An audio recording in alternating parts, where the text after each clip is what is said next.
And now, another edition of As the Wheel Turns. In our last episode, it was a Lone Star Day full of drama. Trouble already off turn 4. J.J. Yaley on a run up on top of Reagan's car. Confrontations bred tempers, which came to a boil. It's 3, better be careful. Oh, Stewart around. Calls out. A bizarre case of missing persons. You won't believe this.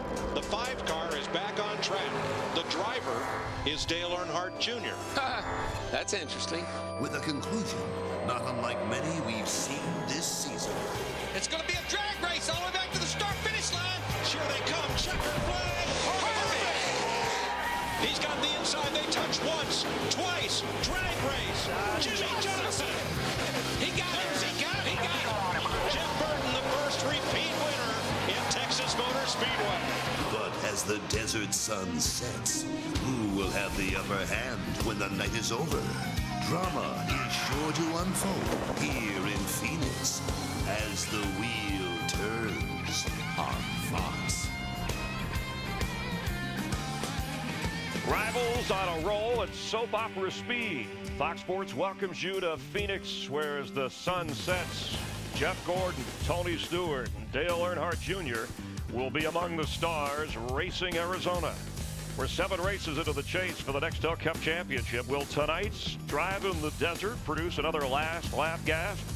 It's high drama in high def. And day or night, the Hollywood Hotel goes to the races to bring you closer to the action. And we're glad you're along with us where everybody gathers for racing. It's NASCAR on Fox. Darrell Waltrip, Jeff Hammond, Chris Myers. Think of us as your Oasis. In Arizona? I think he It's did. a different. I was a play on words there. Okay. Think of us as your oasis of information. Okay. Oh, is that us? Yeah, that's us, right? Hey, but we got Midnight at the Oasis. Jeff Gordon is on the pole. Dale Earnhardt Jr. Right? They've both run well, but no wins for them. 7 races into the season. Could one of those guys be in victory lane tonight? Well, let's see, 21 races, and no one that's won the pole has won this thing, so we can count him Jeff, out. you're gonna say and no. Down to 15th, the 2 guys that won starting 15th. Who starts 15th tonight? I think it's Dale Earnhardt Jr. So I'll rest my case. No, hey, what about the car of tomorrow on this 1-mile flat track? And what kind of track? They call it a combination track? I think it'd be called like a combination track. I mean, I think it's a long, short track. And the thing about the car tomorrow, this is going to be its biggest test. They've had a chance to race it twice. They've tested it one more time at Richmond.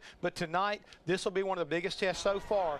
This car for the car tomorrow. And Chevys have dominated. They've won 6 of the 7 races. 1 Ford has won, 1 Dodge in a top 5. No Toyotas in the top 5. Chevy going to continue to dominate. Darrell, how do they turn it around? Dodge? They got the Ford. best teams. They got the best drivers. They got Jeff Gordon, Jimmy Johnson, Dale Jr. They got all the good drivers. They got all the good teams. That's why they win all the races. And, of course, Jimmy Johnson, defending champ, has won 3 of the 7 races so far this year. In a short time, a crowd of over 100,000 will be cheering. But for every fan and every driver, this is also a sad time as our American family mourns the senseless loss of life at Virginia Tech. NASCAR, a sport born in the South, offers prayers and shoulders for a campus and country in mourning. For the next few weeks, the VT logo will be displayed on various cars. 5 drivers in this race from the state of Virginia: Jeff and Ward Burton, Denny Hamlin, Elliott Sadler, and Ricky Rudd. State Water Heaters asked that their company logo be replaced on the hood of Ward Burton's car with a more precious symbol. And on Monday, Ward will visit the Virginia Tech campus. Casey Mears crew chief Darian Grubb is a Virginia Tech graduate. His mom, Wanda, works on campus and was part of the lockdown just across from where the first shootings took place. The Virginia Tech banner will proudly fly from the 25-team pit box. It is 2,100 miles from Phoenix, Arizona to Blacksburg, Virginia.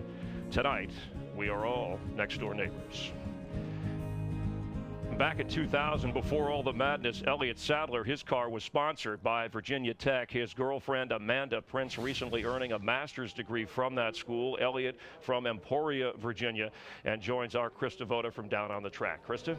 Well, Chris, this tragedy certainly spreads way beyond the Virginia borders, but as you said, 5 drivers in this field from Virginia, as many as any other state. Elliott Sadler, one of those. As a representative of the state of Virginia, where have your thoughts been this week?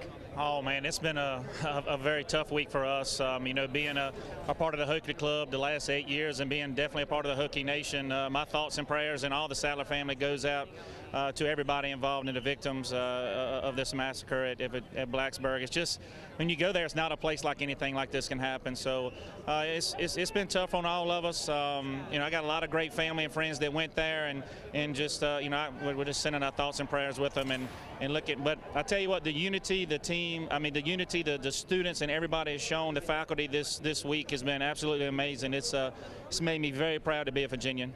Virginia Tech motto is invent the future. The Hokies say they will continue to do so. Thank you, Krista. And Elliot, our thoughts with Virginia Tech. We'll be talking with Dale Earnhardt Jr. in a moment. NASCAR on Fox continues from Arizona.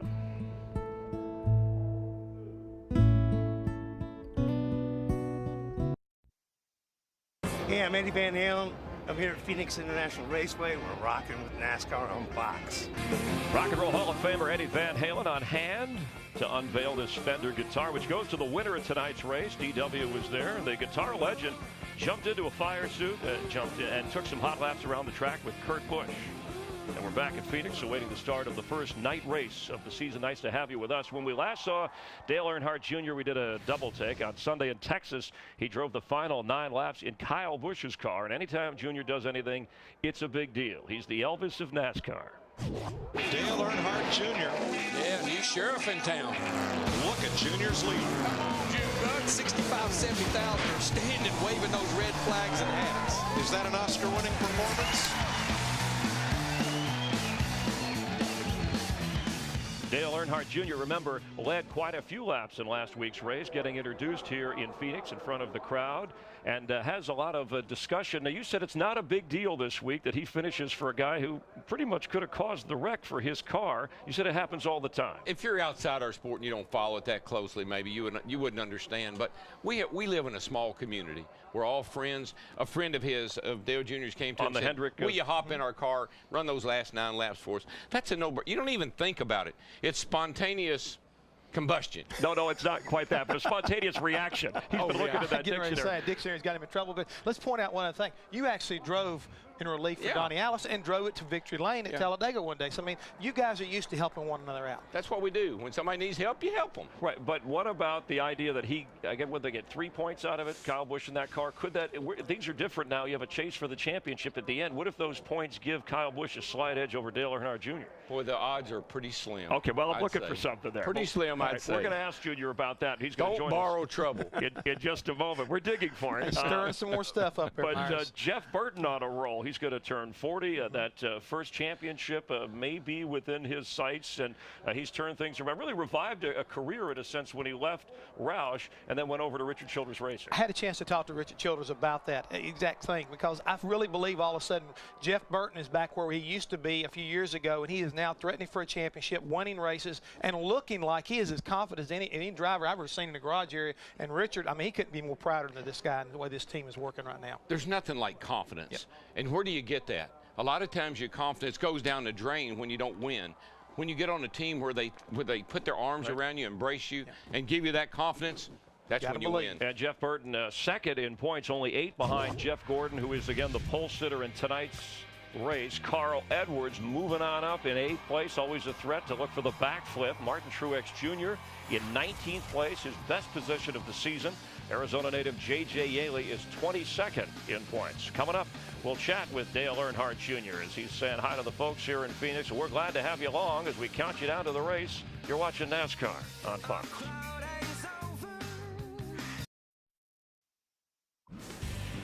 NASCAR on Fox is sponsored by Nextel, only from Sprint, helping NASCAR Nextel Cup fans get more done. And by Subway Restaurants. Subway, eat fresh. Welcome back to Phoenix. They'll start in the twilight. They'll finish the race in the dark. And we welcome in Dale Earnhardt Jr., who had introductions just a moment ago. And Junior, thanks for being with us. We respect your wishes not to talk about the contract negotiations. We understand that. Hopefully things will get done soon. But the buzz, are you surprised the buzz created by you finishing up the race in Kyle Busch's car? And also tell us something that fans need to know about why you did it. I know you're old school. I did it because it's fun. Driving somebody else's car, it's kind of neat to get in there and see what their car feels like.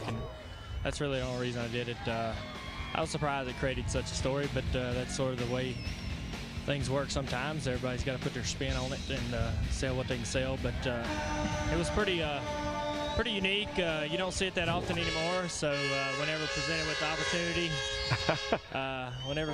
opportunity, I'd take it as long as it's a Chevrolet. Okay.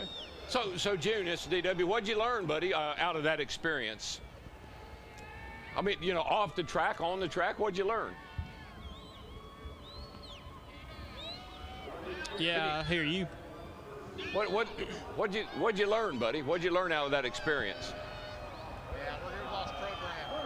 All right, he's having trouble hearing you. Oh, what I learned from the experience, I don't know. I mean, the guy's car drove different. It had a different attitude, had a different feel, and you know, I can't look under his hood and look under the car and see what springs and shocks they got, but I can kind of take that information to Tony Jr. and he can think about it and try to devise what he thinks they had, or can feel the motor, tell my motor guys where we stack up, things like that. That's real important because you never really know what the true numbers are. So I can tell my engine guys where we are.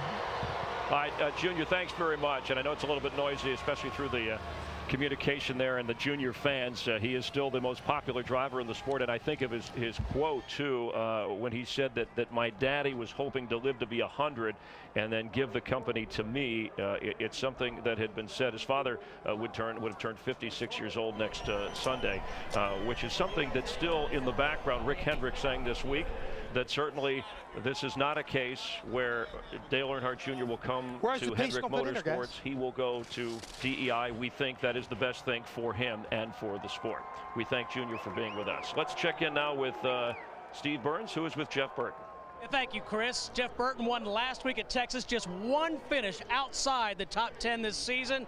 You've won twice on this racetrack in Phoenix, but you've got some work cut out for you. Car number 31 starts 31st. Yeah, we got a long way to go. Senior Chevrolet was pretty good Friday, just when we got ready to lay down a lap. I guess I didn't lay it down, but you know, we worked really hard on long runs yesterday. I think we're going to get a lot of green flag runs today, and I think our car was really good on a long run, but we'll have to see what happens. There are a tremendous amount of unknowns going into this race, and you know, I don't think anybody knows exactly what's going to happen.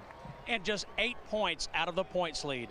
Well, I mean, certainly, you know, anybody that says we're not thinking points is lying, but you know, the way to get points is to lead the most laps and win the race. That's how you get the most points, and a long time between now and September. Good luck, Jeff. Thank you. Chris? All right, thanks. And you saw Jeff Hammond sneak out. It wasn't something Darrell and I said. As we're going to cover this race. It wasn't something I said. It was me, right? 312 miles here. We're about to get going here. The third race ever for the car of tomorrow. The first on a track covering at least 1 mile. The reviews have gone from critical to calm, but there has been the overriding concern, and that's smoke. And it happened to Kevin Harvick in Martinsville. The foam padding in the lower section of the right door panel burning, causing smoke and fumes. Now, Harvick was forced to drop out of the race at that time. So for more on what went wrong and how the problem has been addressed, let's head down to Jeff Hammond at the Ford Cutaway car. He's cooking up an explanation for us, Jeff. Well, Chris, what happened, as you can see, here's the exhaust pipes that come out the right side of the car on all the COT cars. This is the foam that really was right above the exhaust pipes. And what happens is when that temperature gets real high, all of a sudden that foam gets so warm, and this will give you an illustration of what happens. All of a sudden it just literally will start smoking, and you cannot stand that inside that race car. That's what happened to Kevin Harvick. That's what happened to several other teams, not to the degree of Kevin, but that's the reason why NASCAR this week took that block away from the exhaust pipe so that that would not occur today here at Phoenix. All right, Darrell, does he cook like that when you guys hang out at the track? Is that edible? But you know what? It's a minor thing, cutting that block out, taking away from those tailpipes. But I always, if there's a problem with that, are there problems with other things that we don't know about? And those are the things I worry about with this car. There's so many unknowns even today with this car. And drivers always the fire. They fear that, the smoke. Oh, yeah. That's something that jumps out. All right, Kevin Harvick obviously wants to avoid another smoky room. This year's Daytona 500 winner would like to repeat last year's performance here at Phoenix when he won both Cup races and was truly a happy Harvick. It's the sweet sound of success in the Arizona desert. He makes the double here at Phoenix International Raceway, back to back. You gonna help me pay for all these foods I'm getting ready to take? And Kevin Harvick swept both races last year. In fact, in 4 NASCAR starts in 2006, 3 firsts and a second. With the COT, do you guys still have your magic here at PIR, Kev? I think our car is really good. Our Shell Pennzoil Chevrolet has been really good, and qualifying, practice, everything. So, you know, we expect to be up there racing for a win, and anything less than that will be a disappointment. He's the first guy to win here in a truck, a Busch car, and a Nextel Cup entry. Now, Smoke Monday, you spent some time on your property with a chainsaw cutting down about 60 trees, trying to work out some of that frustration from Texas. What was the biggest part of the frustration from Texas? Just me being stupid more than anything. I mean, I normally am good for about 2 or 3 of those days a year, so I definitely got the first one out of the way. Probably got 2 more to fill in the quota before the end of the year, but just frustration of being stupid on my part, and told the guys I wouldn't let that happen again this week. And DW, he's also gone to victory lane here at Phoenix. This team, you look at the car tomorrow, they've been stout. In fact, he's led more laps than any driver in 2007. Hey, Matty, ask him what's he going to do when he retires. Is he going to go into media? You know, is he trying to get? He's got a radio show. Is he going to try to maybe get a job like Hammond and I have? Hey, real quick, DW wants to know about you and retirement. I'm not retiring yet. Got too many bills to pay, first of all, but no, I still love driving race cars. This is my part of the day, so if I just keep my head on my butt, I'll be in good shape. And DW, he already said he's got some things left on his agenda, like winning the Daytona 500 like you did back in '89. All right, well, the Brickyard 400, one of his high points, but you heard some of the boos, and that's one thing that he said has bothered him or does get to him when, and that's kind of what prompted that remark which he has pulled back from about retirement. Darrell, I mean, guys here, Dale Earnhardt, the late great, talked to Jeff Gordon about handling that type of thing. Well, the worst thing you can do as a driver is start talking about retirement.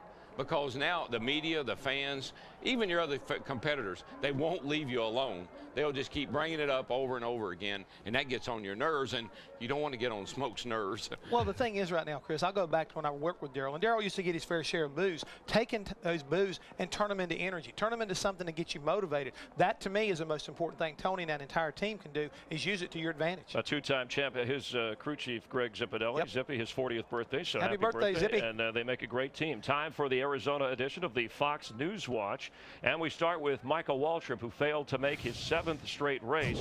Michael has a new crew chief, Buddy Cisco. Michael also, according to reports, considering removing himself as driver of the 55 car. A little voice tone. Oh, I don't know that. Mark Martin, who took off Bristol and Martinsville, driving the car of tomorrow for the first time ever in tonight's race, but he has placed in the top 10 at all 5 of his starts so far this year. Also tonight, Ricky Rudd is 30th in points, his 883rd career start, tying him for 2nd place all-time with Dave Marcus. Richard Petty, the all-time leader in starts, 1,184. All right, the price of gas at the pump may go up. Time for us to get down with gas and go. Oh, no. I was looking for a segue. All right, I love this. You have times. All right, Darrell, 15 seconds. Jeff Gordon is leading the championship standings. Does he really need to win a race to maybe win the championship? 3 second-place finishes this year. There's no driver out there that would want to win the championship and not win a race. Take too much heat from the fans, the media, and everybody else. And Jeff Gordon's a winner. He's a champion and a winner. He will get his share of wins. He's running way too good not to get his share of the wins this year, so don't worry about him yet. A champ, a winner. And by the time we get to Phoenix, next time. Oh, all right. Oh, I'm sorry. Go ahead. Give me a break. Mark Martin has missed 2 races, still 11th in the points. Any chance he finishes out the season and still makes the chase? No. Okay, no, so this man right here has already told you what he was going to do and how he's going to do it. He's going to stick by his guns. He's going to work with his son and some of these young drivers coming up.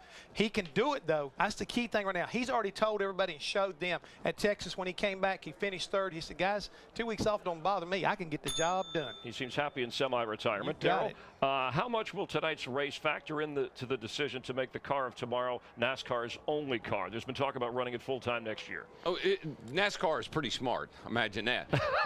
They've got, Can I write that down? They've got these guys where in about another month or 2, they will be saying, please, please, just pick one car. We can't stand working on 2 different race cars. It's killing us. It should happen. That's okay. Right. So I think pretty soon. The 3rd of 16 races for the car tomorrow. Jeff, in 10 seconds, we're moving up the time. Will the sun set It's closing time. Will the sunset affect the drivers tonight? The sun's going to set about 7:02, so half the race probably in darkness. No, I don't think so. As you see that shot right now over the turn 1 and 2 grandstand, that sun will drop down the next little bit. It will be shaded.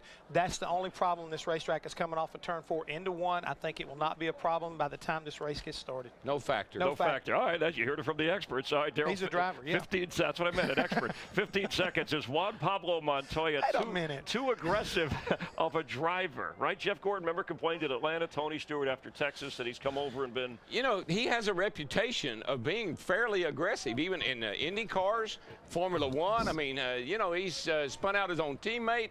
I tell you, I think he has that reputation, and he earns it. He doesn't make Chevrolet mad. Now he's going to make all the Montoya fans mad. He's aggressive. What can I say? I don't think he's a competitor. He won't deny that. He's a competitor. He'll be at our photo finish later. We'll get back at him. All right, Jeff, was Kyle Busch leaving his car? Was that immaturity, miscommunication last week when he thought he was out of the race and left? I'll sum it up in one word: frustration. He had a really bad weekend, both the Busch Series deal and as well as crashing that Cup car. I think it all just kind of hit at one time, and he couldn't take it anymore, and he left. I mean, I don't think he did anything intentional. I really believe it was just frustration.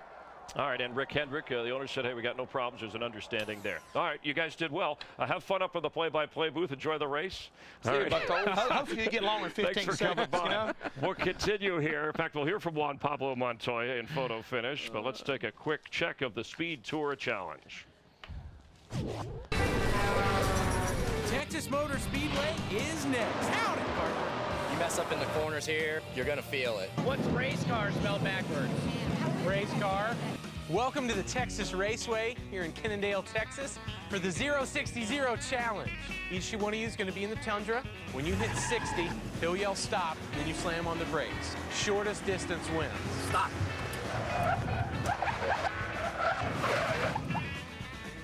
That's what I'm talking about, baby. That was impressive. He got him. He got him.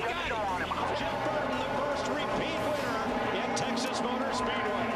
Well, this fella here, Scott English from Charlotte, North Carolina, he won the this week's Speed Road Tour Challenge. The prize for winning it is to lead us here in the toast. So Scott, lead us away. Everybody, raise them up. Salute Mr. Jeff Burton, winner of the Samsung 500. Cheers.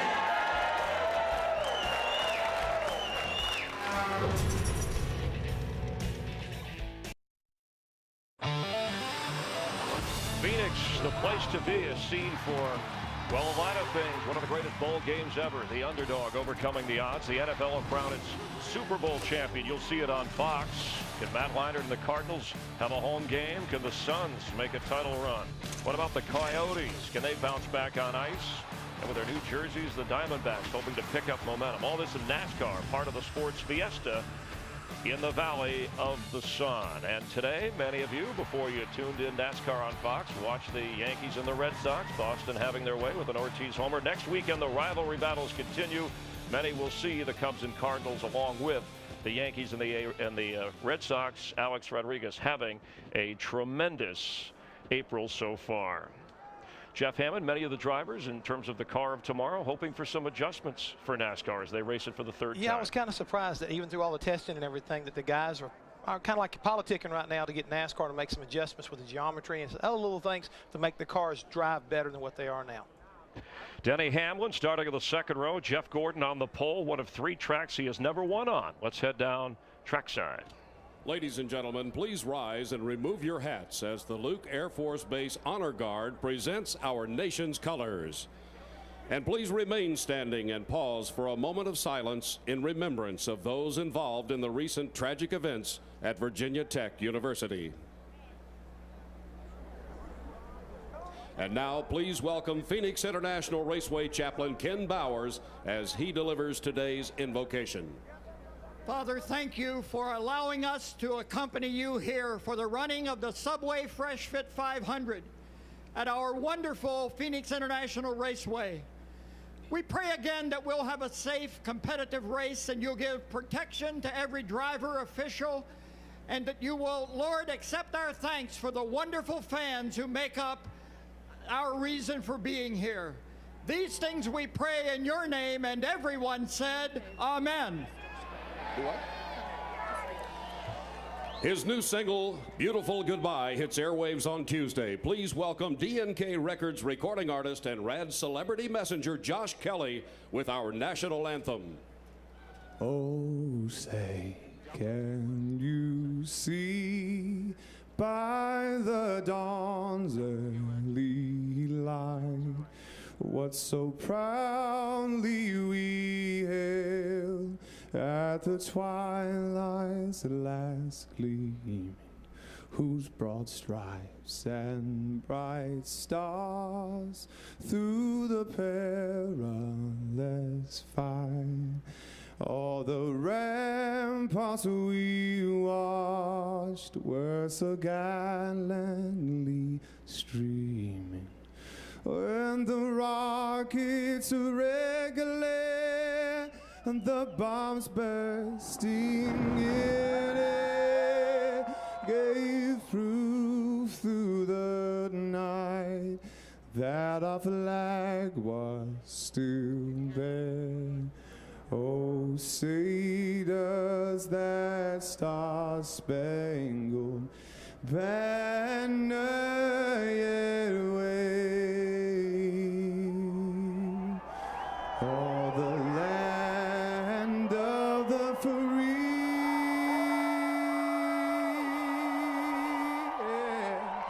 and the home of the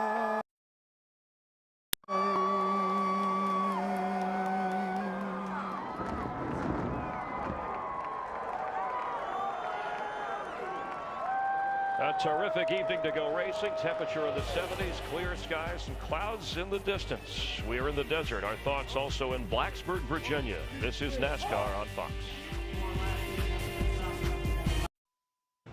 On behalf of all the Subway franchisees from around the world, I'd like to welcome you to the 2007 Subway Fresh Fit 500 in Phoenix, Arizona. We are proud to be sponsoring tonight's race on Fox. So grab yourself a Fresh Fit meal, turn up the volume, and hold on tight, and enjoy tonight's Nextel Cup race. All right, Jared, you have a great view, and so do you watching at home. The Subway Fresh 500 on Fox. That's the Subway Fresh Fit 500. Jared looks a lot more fit than the last time I saw him. Formula One driver and car champion Juan Pablo Montoya, currently 13th in the point standings, coming off another top 10 finish. The Colombian-born driver, still learning to drive on the NASCAR circuit, also learning how to handle a photo finish. Welcome once again to Photo Finish today. Our special guest, Juan Pablo Montoya. Here we go. This following the Rolex 24 at Daytona. To be honest with you, I wasn't really expecting it to win. You know, honestly, it's all about survival. Now, we are on the outside, the biggest difference from Formula One to NASCAR. What is the biggest difference for you? It's completely different. You got wings. The car is very dependent on the air. The aerodynamics of the car is the key of success in Formula One. And this is back, what, year 2000? Oh, that's a no picture. It's not that far back. It was about 6 years ago. 6 or 7. You look happy there. Yeah, it was a big moment when I was Indy 500. It was something special. And you're also a family man.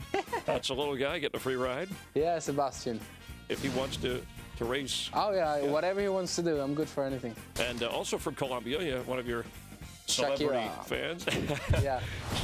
I think she's all about the hips, right? Yeah, she's good at that. All right. He's not bad. You see the look on his face. Yes, hey, that's not. Where's she come from? Matt Kenseth told me this week on Fox Sports Radio that if Montoya had been racing at the beginning of his career in NASCAR, he would have Jeff Gordon-like numbers. Do you believe that? I can believe that. He's very much a fierce competitor. He's very talented. He's already showed that he adapts very, very well, Chris. But tonight he'll have a huge test in front of him. And what about you've adjusted the sun? It rained last night. What did that do to the track? Will that have an effect? Yeah, it will, because the fact it washed all the rubber off the racetrack, and all the guys that ran the Busch race last night may have a little bit of an advantage because they understood how the cars went through the transition last night. The track, in my opinion, and the buzzword has to be twofold, because you're going to see the track one way at the start and another way at the end. And the key thing is, don't panic. Let the track come to you. All right, speaking of panic, Greg Biffle, Casey Kane need big performances tonight to turn their seasons around. They definitely do, but tonight this is a good place for both of those drivers. Let's head back down trackside for those famous words. We're not talking about it's a dry heat. Okay, let's listen. Race fans, please welcome back Subway Grand Marshal Jared Fogle and Grand Marshal Robin Yount for the most famous words in motorsports.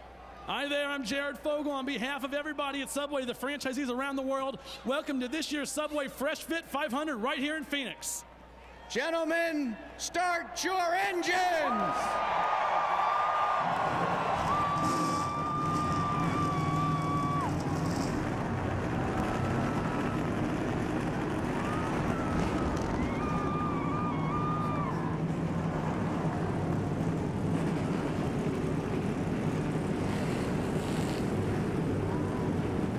Let's bring in the guys who will make any broadcast booth the Valley of the Sun. Darrell Waltrip, Larry McReynolds, and Mike Joy. Mike, our pole sitter tonight has something in common with our own DW. That's right. He ties Darrell's record for 59 career poles in NASCAR's modern era. That is the record. One away from breaking one of yours. Yeah, and of course one away from, you know, tying Dale Earnhardt for wins too. So the man's on the verge of setting a lot of his own records.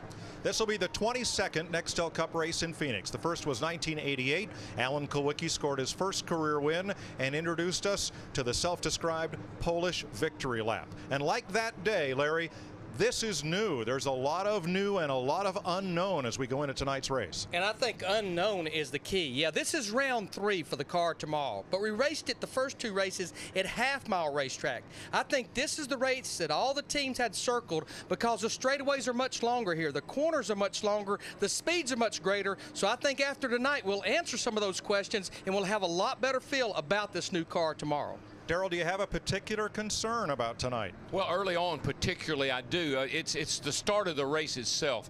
Jeff mentioned it rained here last night, and the track's pretty dirty. This racetrack, for whatever reason, is really difficult to get a good start or restart on. You'll see accidents on the starts and the restarts here, spinning the tires, trying to put all that power down on cold tires. Keep your eye on the start of the race. It's a familiar racetrack for these teams, but it's a brand new car, the car of tomorrow. So let's take a ride around Phoenix International Raceway with DW's Drive and Ride. Well, DW, welcome to the Diamond of the Desert, PR. It's one of my favorite racetracks, Jeff. The guys all talk about how much fun it is to run here, and I totally agree. It's got a lot of character. But Darrell, why do you use so much brake getting down to the turn 1? Turn 1's a little bit more abrupt than turn 3. So you got to get her wound up and get her to turn. Then you got a lot of room off of 2 there. The track really lays out, sweeps out through this little dog leg, out next to the wall right there. And ease her down into 3, bud. Why do you go below the line down there in 3 and 4? There's a lot of grip here, but you got to stay on that yellow line. This thing loves that yellow line. You got a lot of room. Let her swing up off the corner. Clip this little dog leg right here. A lot of the guys, Jeff, they will go in all the way down on the apron right there. Shortens up the corner, got a lot of grip, and it helps you turn. It should be an awesome race. That's our AutoZone driving zone for today. Budweiser, official beer of NASCAR, is the proud sponsor of the Budweiser Pole Award, given to the fastest qualifier at each Nextel Cup race. Budweiser congratulates Jeff Gordon on his 3rd career pole at Phoenix and his 3rd pole of 2007. Here's the lineup so far for the Budweiser shootout of 2008. It looks like Jeff Gordon may be having some kind of problem, Mike. We'll go down there and check things out right after this break. Ready to duel in the desert.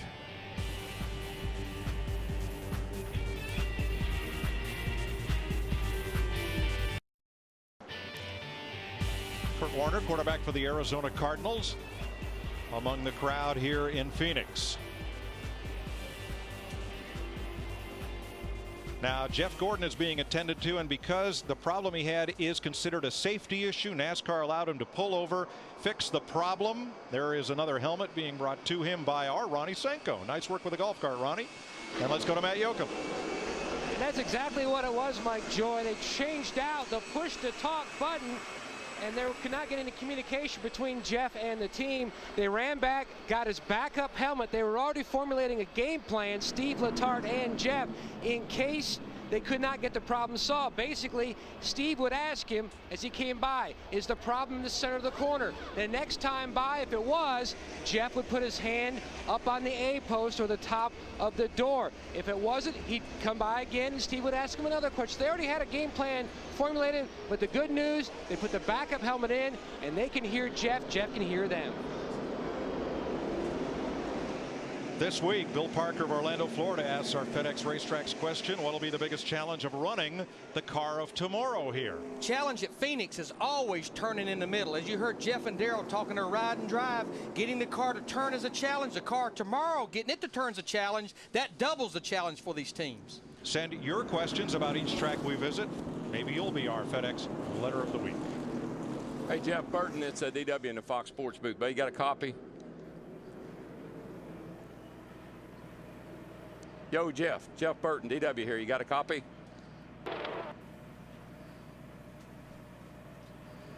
Sounds like we're. We'll go with 4.9, but that's not a real good reading. But that kind of adding up with what we see here. We're gonna go with 4.9. We're gonna watch it. Trying to get his pit road speed figured out. Jeff Burton, DW in the Fox Sports booth. You got a copy, bud? DW, how you doing, bud? Jeff, you had a great run at Bristol in this car tomorrow.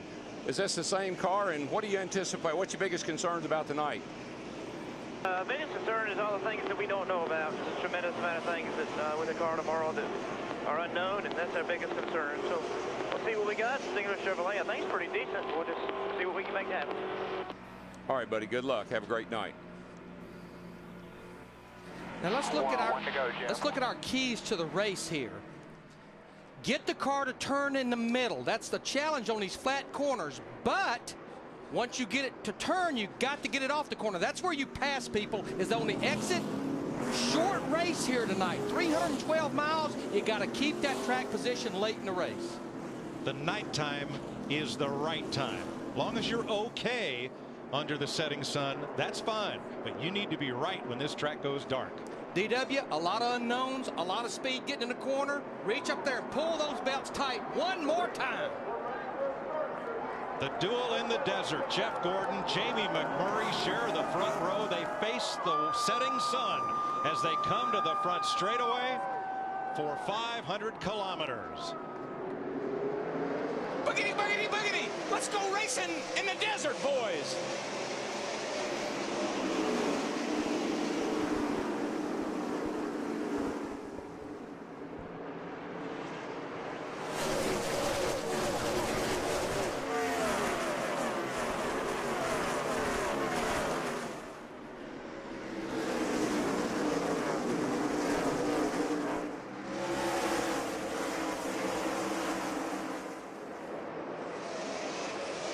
We got them 3 wide going down into turn 1, and of course it rained here last night.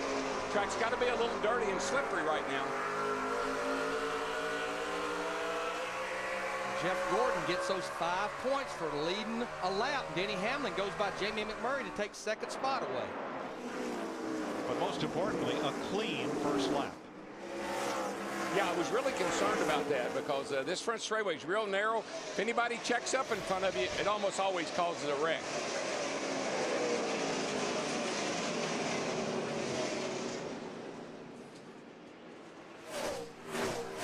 Gordon out front, 4-car single file. Jimmy Johnson heads a pack of traffic for 5th place. Look at that knot led by the 48 car. Martin Truex trying to move, so is Harvick.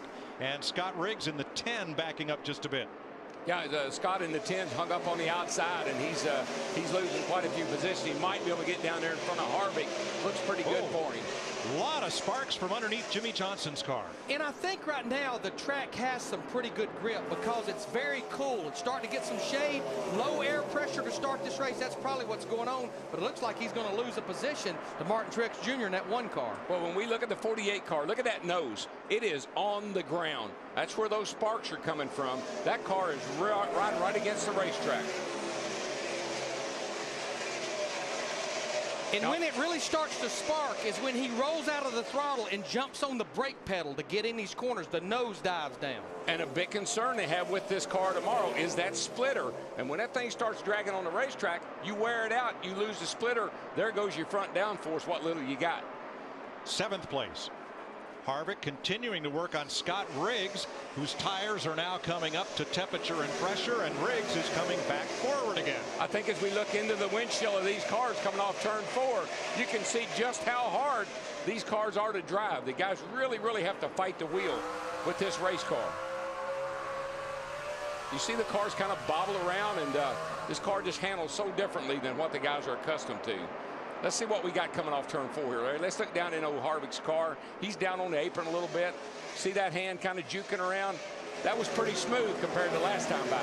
What I see that surprises me, Darrell, is a clear face shield for Kevin Harvick. Not the dark tinted shield that many of the drivers have. But I think it's like Jeff Hammond pointed out in the pre-race show. The sun has already dipped down behind the grandstand. He's preparing for when we turn nighttime later on in this race. Remember that word I told you last week? Anticipation. Have to anticipate.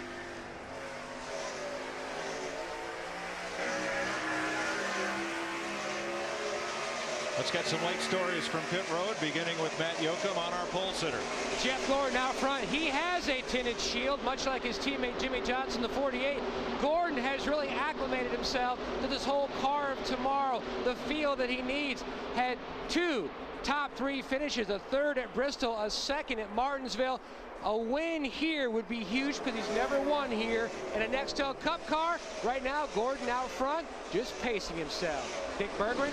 Well, Jamie McMurray said he doesn't care whether he's driving a car tomorrow or the car of yesterday. He woke up this morning with an upset stomach. He is so focused on getting through today without messing up. He started on the outside of the front row, Steve. Well, Dick, Denny Hamlin started 3rd, which is key because track importing is so vital here. Hamlin has only led 2 races this year, but they were both car of tomorrow races. He led for a total of 309 laps at Martinsville and Bristol. Also, his crew chief Mike Ford said he is great on flat, fast racetracks. He won both races at Pocono a year ago. Krista. Well, Clint Boyer has someone riding along with him. His name is Swagger. This was the site of his very first Nextel Cup top 5. He won last night's Busch race, and in the new car, his finishes this year, 8th and 11th at Bristol and Martinsville. The COT, Mike, is A-OK for Clint Boyer. 3rd place is the race as we have a look at Boyer on the inside of Scott Riggs. Gordon the leader, Hamlin 2nd. They're side by side for 3rd, Kurt Busch and Jamie McMurray. And why Boyer is able to fight past his 10 car is his car went through the middle of the corner, and he's able to try to complete the pass on the exit of the corner down the straightaway. And we've seen Riggs kind of hung up on the outside, which tells me his car is just pushing up the hill. He can't get to the bottom because he's had a couple of opportunities. Of course, Boyer won the race here last night, and that car looks pretty good right now as well. Not the same car, but Boyer's got a win under his belt already this weekend. Casey Kane way up high. Dave Blaney thought he had an opening there. Didn't materialize. There you see Kurt Busch. He's found his way past McMurray. Now Jimmy Johnson goes to work on Jamie Mack for 4th. And based on what we saw in practice, Larry and Mike, you know this, that 48 car looked like he was going to be the class of the field. He's mowing them down as he gets to them moving forward. Yeah, I talked to his crew chief this morning, Chad Canals, and he said, you know what, Larry, we are happy with our race car. What you're seeing is what we're feeling. And then you see the sparks are getting less and less and less as our air pressure builds up. The nose lifts up just a tad. She stops dragging the ground, and then she starts hunting like a big old coon dog. Nose down, tail up. Woo! And coming to the front.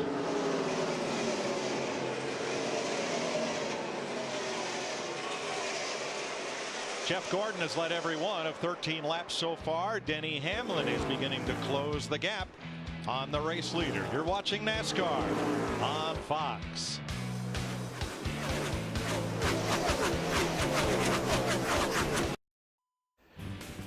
The Subway Fresh Fit 500 on Fox is sponsored by Ford. Bold moves, they happen every day.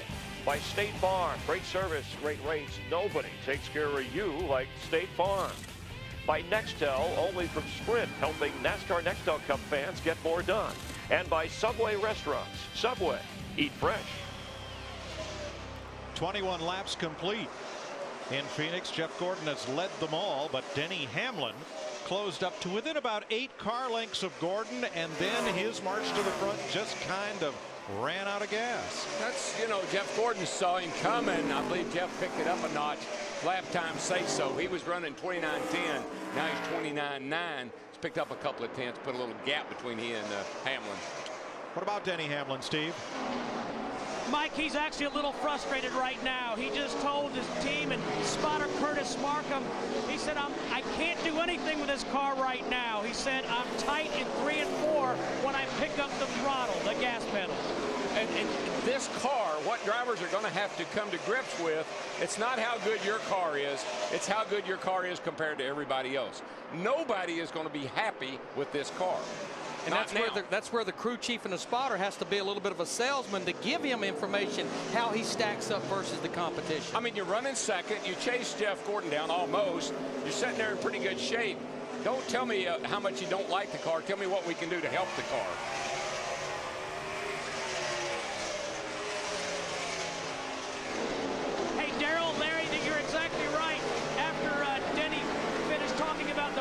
His spotter said, hang with it, 10-4. By the way, 3rd place, you're clear by 20.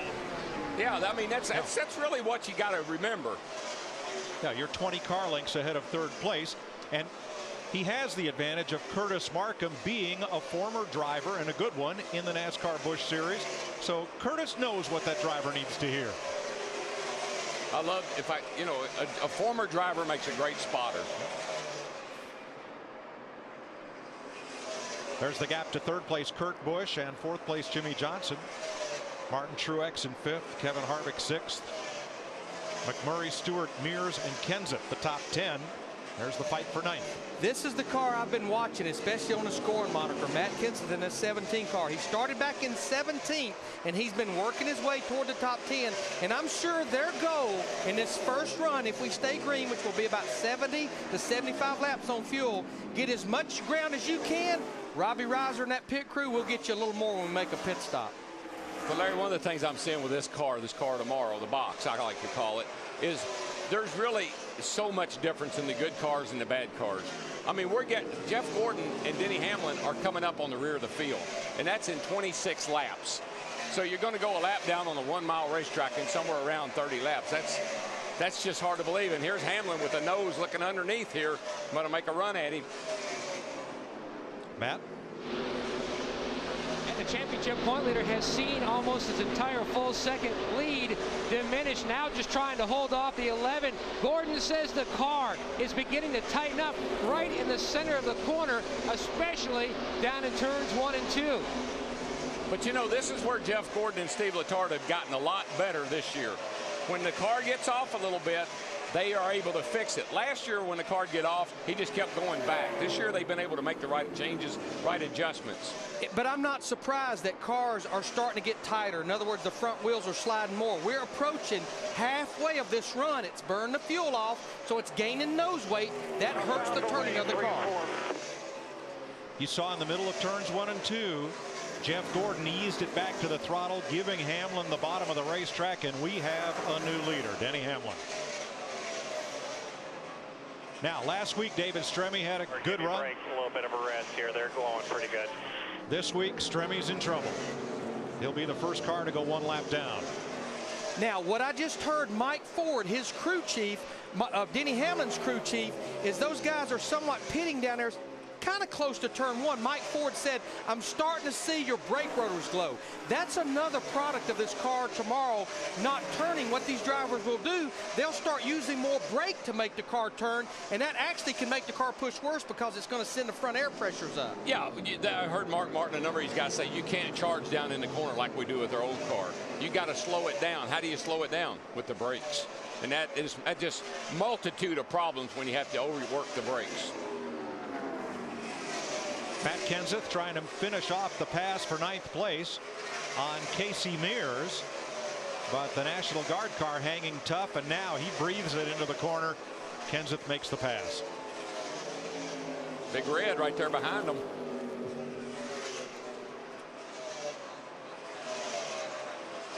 Dale Jr. in 11th, running 29.10s. That's about 0.2 of a second faster than the race leader. Yeah, and we saw his car in practice. It was pretty darn good on the long runs. We saw him run a lot of laps, and it's starting to pay off. Jimmy Johnson's in 4th place. He's running 3.2 seconds off the leader. Matt? And Jimmy will tell you, having a great setup here at Phoenix, Mike, is all of about balance because turns 1 and 2 slightly different than turns 3 and 4. There is shade right now down in 1 and 2, but Jimmy's biggest hindrance, he says, is down in the center of 3 and 4, where it's just way too tight at this juncture. But his car is one of the fastest cars on the racetrack, now only 3 seconds back of the leader. I'll tell you the other thing you got to watch too, Mike, and Larry, is the front wheels. The front wheels are getting darker and darker. That's brake dust. And as that car wears the brakes, that brake dust gets worse and worse, and it can that's an indication in the pit when they change tires how much brake you're using. No, I know Matt Yoakum just talked about Jimmie Johnson being one of the faster cars. I've been watching this car right here, Martin Truex Jr., the one car, Dale Earnhardt's teammate from DEI. His lap times look about as good as anybody sitting back there in 5th position, and he's in a great spot right now. He doesn't have a lot of cars behind him or in front of him. He's just clicking good lap times. Well, their other teammate, Paul Menard, he just went a lap down. So the information must not have trickled all the way back to the 15. Denny Hamlin has the lead, but Jeff Gordon is closing back in the Subway Fresh Fit 500 on Fox. Denny Hamlin from Chesterfield, Virginia, driving the number 11 FedEx Chevy.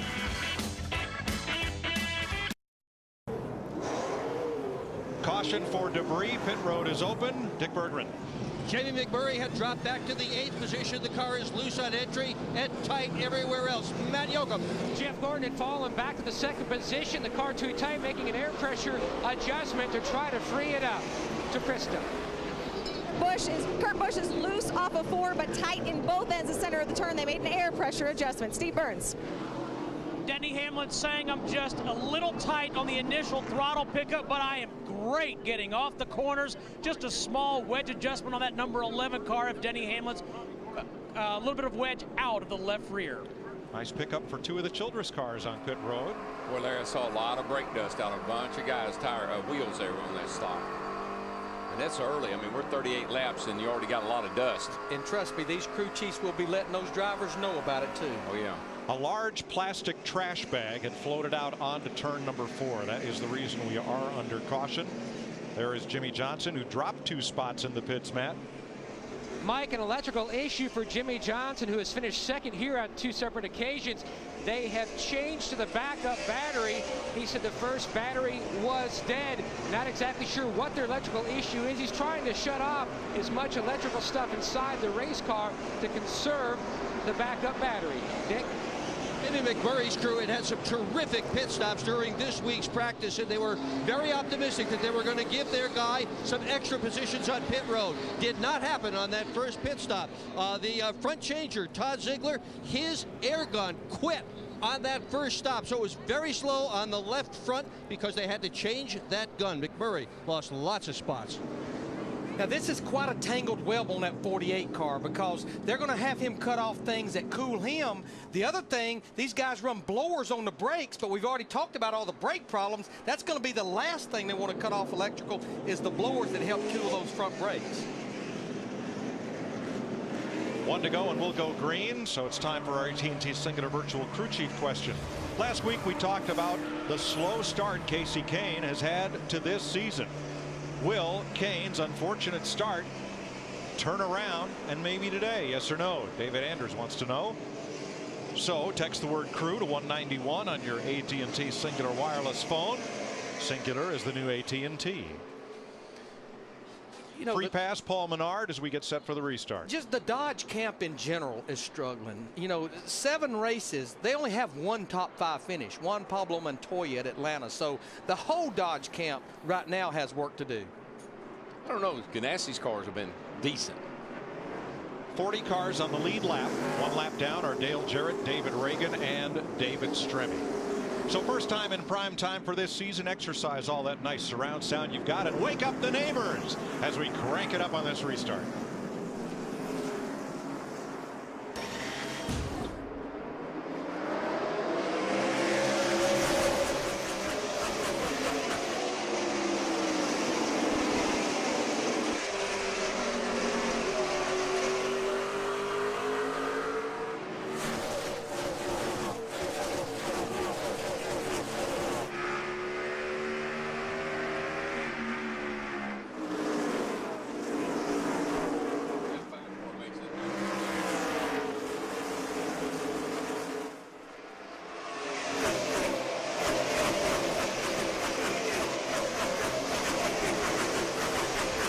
trouble, turn one.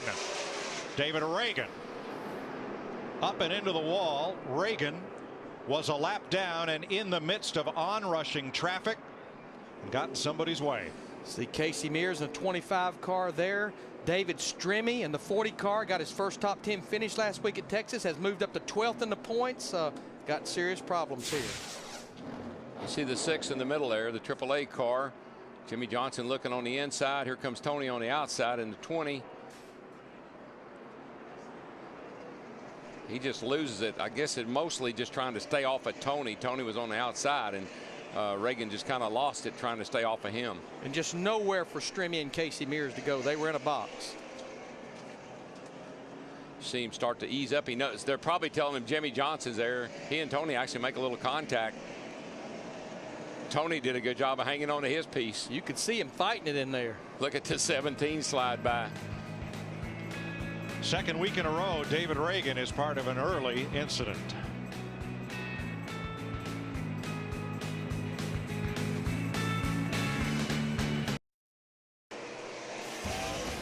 David Ragan got the worst of it, even though there's a lot of right rear damage on Scott Riggs' car. Ragan's car has broken the splitter on the front end. No, Casey Mears able to continue. He split the splitter, which is hard to do to a splitter. Good point. It's already split. Here's how it happened. Ragan trying to stay off of Jimmie Johnson, gets up and just into Tony Stewart. That's got to be that they're telling him Jimmie Johnson inside, inside, inside, but they forgot to tell him Tony Stewart outside, outside, outside. You get a feeling with that shot right there, he never knew that 20 car was there. No. Getting ready for the restart. The free pass was Dale Jarrett.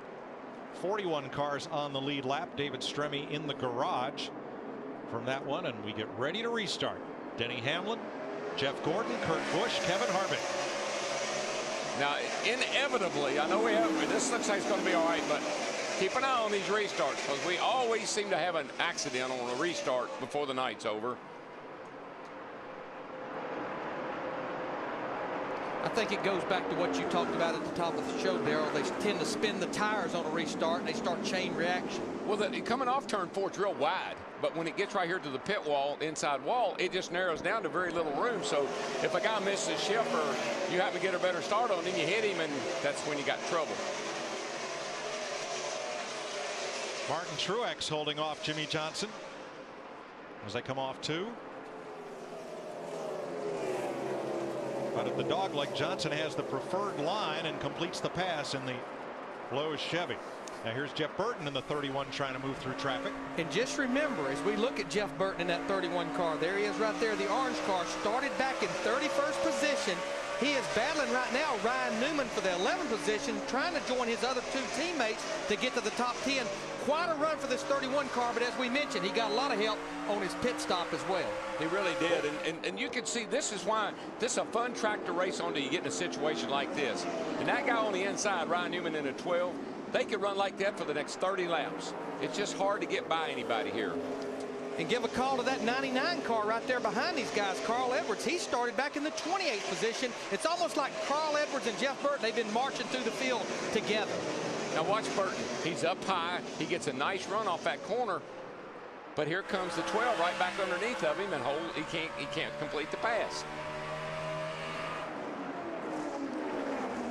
Meanwhile, Jeff Green, the 66, underneath Carl Edwards in the 99. And right with him, Kyle Busch, and back in the 01, Mark Martin. For more on Ryan Newman, here's Steve. Like Ryan Newman said just moments ago, I've been turning okay in the center, but the cars around me are rolling the center better than I am. Thanks. Scott Riggs has gone to the garage as a result of that crash. And that's a twofold part of that. If you got to use a lot of brake to get the car to slow down, you ride the brake to the middle of the corner, the car won't turn until you get your foot off the brake. So you're kind of between a rock and a hard place. I got to use the brakes to slow down, but the brakes are keeping me from turning. Another good run for Jeff Green. He completes the pass on Edwards and moves his Best Buy Chevy up into 13th place. As much brake as these guys are using, I can tell it's kind of like driving on ice or snow. You know, when you lock up your front tires and the car just keeps wanting to turn, and all of a sudden you let off the brake and wham, it turns. That's kind of the way a race car is. I got a feeling this is a guy, Matt Yoka talked about him earlier, Kevin Harvick. We're riding with him now in this 29 car. Remember, won both races here last year, but he doesn't have that car. We didn't race the car tomorrow last year, but he's sitting right there in 4th position, right behind Kurt Busch in that 2. Mark Martin makes his move and puts the Army car out ahead of Carl Edwards. You know, Mark has raced the Army car 5 times this year, and 4 of those 5 times his pit crew, led by Ryan Pemberton, have won the Checkers Rally's double drive-through challenge for spending the least amount of time on pit road. That's an incredible job by those guys to win that 4 out of 5 races. That's big. No question, Matt. I think they've always had a great pit crew, but because the car's performing, now they're getting the notice that they've always deserved. Larry Mack is the total package. You know, from being a crew chief in DW, from being a driver, it takes every part of the pod to have a successful operation, and Mark has that now. What he doesn't have, though, is side bite. He says the car is just pushing through the middle of the corner, and then his other issue, it's just too free on exit. The guy who has the most top 5s here at Phoenix, Martin, right now is just holding his own back in 15. And Darrell, side bite is when they go off in the corner and you get right there at the apex of the corner and the car rolls over and bites into the racetrack. That's what those little wings right there, those outside pieces, that's what they create, is side force, and they're very, very effective. Jamie McMurray to pit road, and this is very unexpected. What is that, overflow? Water? Well, I don't know. It looks like it's getting hot, and that's another thing we don't. That's got plastic on the grill. He's picked up a piece of trash. You can see it right there. Saying he is overheating. Boy, he is, and that's not good. But that's another. Pull that tape off the top. Tape off the top, guys. Another unknown about this car tomorrow is they're still learning about the cooling on the front end. 2 big differences between the car we have been racing. One is that front splitter area that we just saw, which provides much less aerodynamic downforce on the nose, and the other is that big wing Darrell was talking about on the back of the car instead of the blade type spoiler that the previous cars had. Dick Bergman. Jamie McMurray started in the 2nd position tonight, Mike, and had great hopes for a good finish. But first, they had problems in the pit stop, and this is the plastic that was on that grill. This is one of those windshield tear-offs. They didn't about close the grill off. So McMurray now, instead of a chance to win, he's got a chance to see if he can pass a lot of cars. But, Dick, I think what they have to do is make sure Jamie's aware we're only 58 laps into this race. He went 1 lap down. They've got a good race car. They just need to get themselves in position to get that free pass a little later on in the race, and they should be fine. The cooling systems on these cars today are pressurized. And so it's a little bit different in the system than what you have on your car at home. And they can get hot and lose a little water and recover. So he should be okay if he didn't run it that way too long, and I don't believe he did. So that car should be able to cool back down. Denny Hamlin is our leader. If you'd like to know, say, how many miles per gallon these cars get, or what crew's having the best day in the pits, you can ask our answer man. Tom Jensen is on duty throughout the race. Go to msn.foxsports.com, keyword answer with your questions. 60 laps complete in the Subway Fresh Fit 500 on Fox.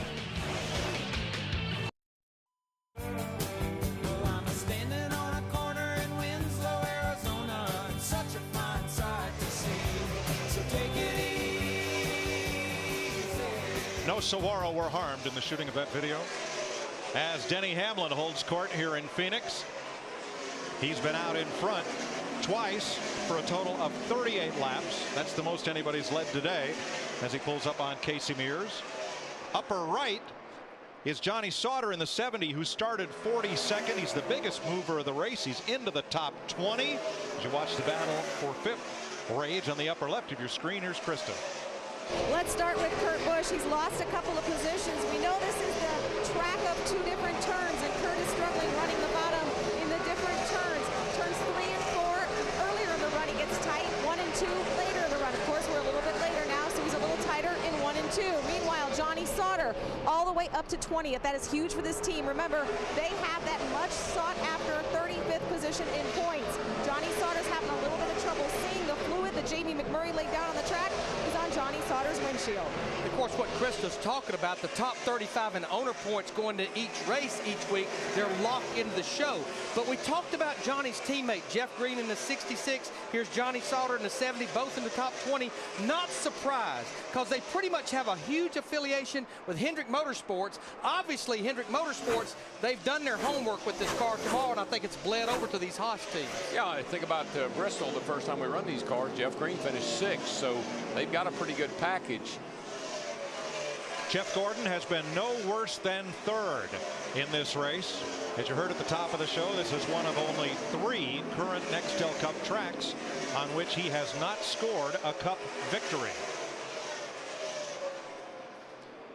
Right now, Gordon is 1.1 seconds behind Denny Hamlin. Steve? You know, Mike, in a lot of racetracks we go to, we hear the drivers say, I need more forward bite. But Denny Hamlin just said, hey, I could stand to give up some forward bite. I'm starting to get a little bit tight on the exit of the corners. And what you normally fight here is when you put the throttle down, you spin the rear tires. But it sounds like right now, when he puts the throttle down, the rear tires are biting almost too good, and it's shoving the front end.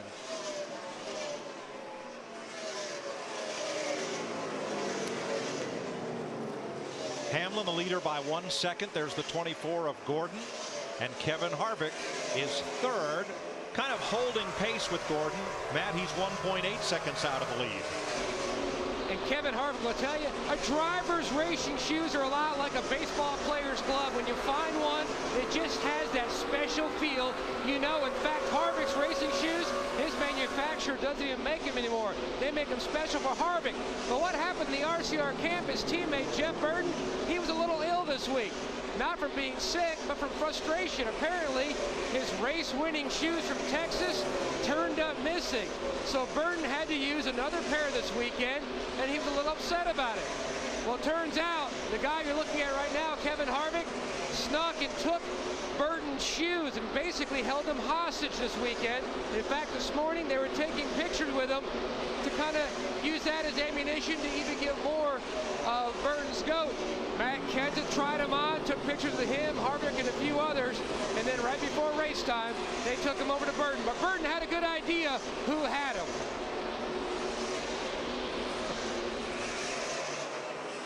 If the shoe fits, wear it, right?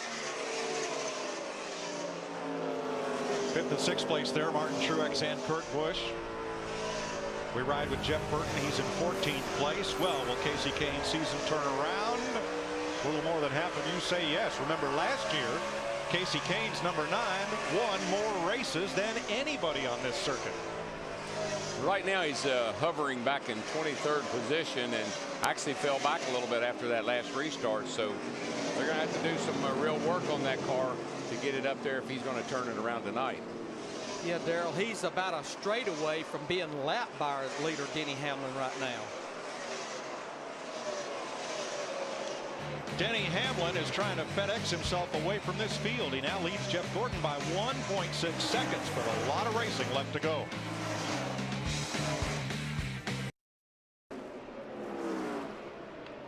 Baseball on Fox next Saturday. Red Sox and Yankees renew their rivalry in high definition of the Cubs and the Cardinals face off. It's Fox Saturday Baseball, the game of the week, 3:30 Eastern, 12:30 Pacific. Robin Yount, the former major leaguer, giving the command for today's race here in Phoenix.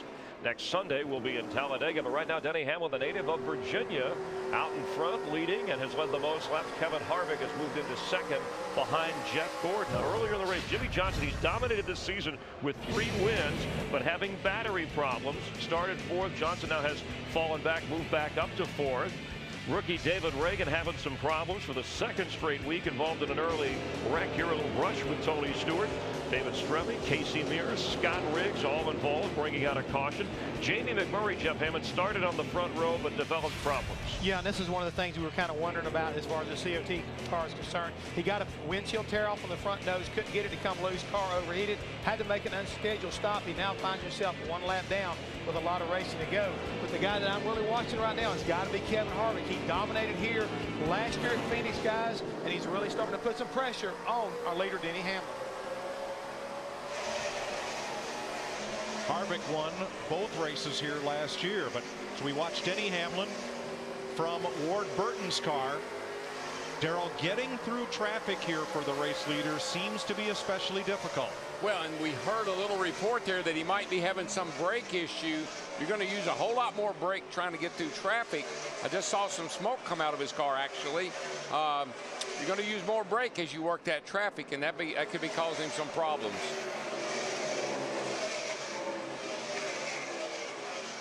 Jeff Gordon, Jimmie Johnson, third and fourth, and separated by a car length as they try to lap the 38 of David Gilliland.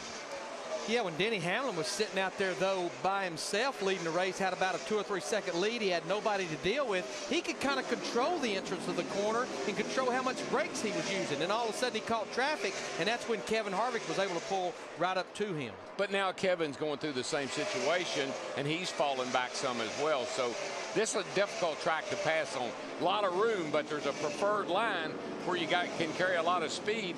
You see Jimmy here go the outside of his teammate. But as long as you can slide up in front of him, you block that momentum.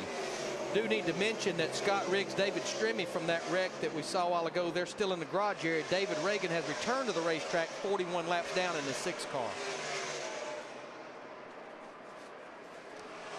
And as I look down in these cars, Larry, there's only 2 or 3 cars that come off turn 4 that the driver is not juking on that steering wheel big time. These cars really, really hop around a lot as they exit the corner. Well, and this is by far the longest green run that we've had. The last caution we had last restart was well over 40 laps, so we're well past halfway of a run right now. Leader Denny Hamlin, you see him work that steering wheel off the corner as he crosses the line to complete 89 of 312 laps. Driver 8, which is the title of Dale Earnhardt Jr.'s autobiography, making a pass on Dale Jarrett, who is a lap down. Here's Dick Berggren. And Junior's lap times, Mike, have been extremely good. In fact, most laps Junior is turning this racetrack faster indeed than the leader is. And he has surely been on a roll. In the last 2 weeks, Junior has led 233 laps. He started in the 15th spot. He is now in the 8th spot and moving to the front. How about this battle for 6th place? Old friends Kurt Busch and Tony Stewart, who were the cars to beat in the Daytona 500. Stewart clipped the apron, got up and into Busch. But that's all gone and forgotten because there are races to run every week. It just appears that Kurt Busch in that 2 car, he has a good car for a fairly short run, but on into a run, the car starts to fade a little bit. Yeah, you can see him come off turn 4. I mean, the front end just took off. I mean, just sliding the front nose. If a Dodge wins the race, Dodge will give the winning driver a new Dodge Avenger to award to the charity of his choice. A nice gesture. I'm sure that's something all of those Dodge drivers would like to accomplish. You know, right now when I look at our scoring monitor and you look at the top 9 cars, 8 of them are Chevrolets. And we've been talking about this all week long. Of our first 7 races, Chevrolet won 6. The fans are wanting to know why. You know, the box of rules that NASCAR has, no manufacturer is going to have a big advantage or disadvantage. We just feel like as a whole that the Chevrolet camp has much more depth with Joe Gibbs Racing, Richard Childress Racing, Hendrick Motorsports, DEI, maybe than the other manufacturers. It's no different than within a team. It's about the people. And the thing about Hendrick Motorsports, what makes them so special is they share the wealth. They've got the Ginn cars that they provide engines for, and it's not just their teams, it's a lot of other teams as well. Jimmie Johnson completes the pass on his Hendrick Chevy teammate Jeff Gordon, and that swaps 3rd and 4th place around. But as they've been battling, lurking back there, that 1 car, Martin Truex Jr. in the 1, he's been pulling up to him. Now, did Jeff have a little trouble getting past Paul Menard here? Did that play into this, Darrell? Yeah, you see Menard gets a little loose off the corner. Jeff had to back off a little bit.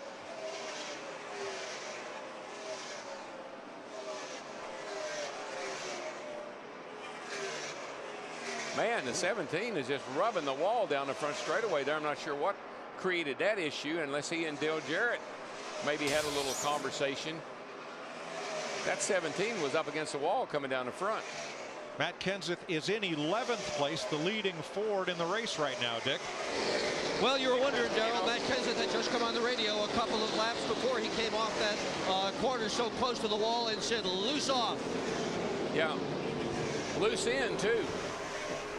Loose into the wall because he was rubbing that baby. But Darrell, don't you feel like as long as your car is turning good in the middle, you can make an adjustment to help that forward bite and tighten that thing up, as long as it's not doing two things at one time? Yeah, I mean, there's so many things about this car that we're not sure about. Do you move the track bar? Do you put wedge in? You know, we know you're not going to move the blades. You're not going to move the wing. Right. This is only the third race for NASCAR's Car of Tomorrow. They've been developing this package for 3 years, initially to improve driver safety with improved onboard safety features and a larger driver compartment. They've also tried to help equalize competition. But folks, there hasn't been a NASCAR car with a rear wing since 1971. So this technology is all new to these teams. There you see the battle on the left-hand side of the screen, Kurt Busch and Dale Earnhardt Jr. That's a battle for 7th, and then the battle for 4th is we've got caution out for debris on the speedway. It's in turn 1, we're told, and this will be the third caution flag of the day. The first was for debris in turn 4, the second for a 3-car pileup in turn 1. And we're under caution for the third time. A very convenient caution for guys. We've been talking about him a lot during this race, especially like Casey Kane in that 9 car. He was within about 2 seconds of going a lap down. And for all our friends and fans at home, whenever they say there's debris, we show it to you if we can see it, if we find it. Our race leader is Denny Hamlin. He's been out front twice now for a total of 69 laps, Steve. Yeah, Mike, just listening to Denny Hamlin on the radio in the prior laps, he's describing his brakes as pushy, and he just told Mike Ford and Curtis Markham, I'm trying to be easy, I'm trying not to get on the brakes, they feel pushy. Pit road is open, here they come. Kenny Strader stays out on track, he'll get the free pass. Krista? Martin Truex having a great run right now. He just got on the radio and said, Bono, my car is really pretty good. I'm locking up just a bit going into 1, and I just need to turn better in the center. It's 4 tires for Martin Truex. Steve Burns. Chris, a very small adjustment for Denny Hamlin. A little bit of air out of the right front, and let's go to Dick. Junior says his car is pretty good, but he wanted to do a little bit of an air pressure change on the right front to help the car turn better. It's pushing just a little bit. Matt. Kevin Harvick stopping short in his box, so that way he has an easy exit around the 24. Small air pressure change for Harvick. Just needed help with some forward bite up off the corner. Hamlin, Harvick, and the 2 Hendrick cars of Gordon and Johnson lead the charge off pit road. What I like was that 12.9 on Martin Truex Jr. Kevin Mannion in that group. And that is 4 tires. It's not 2. 12.9 seconds. Yes, sir. Wow. We're under the third caution of the day.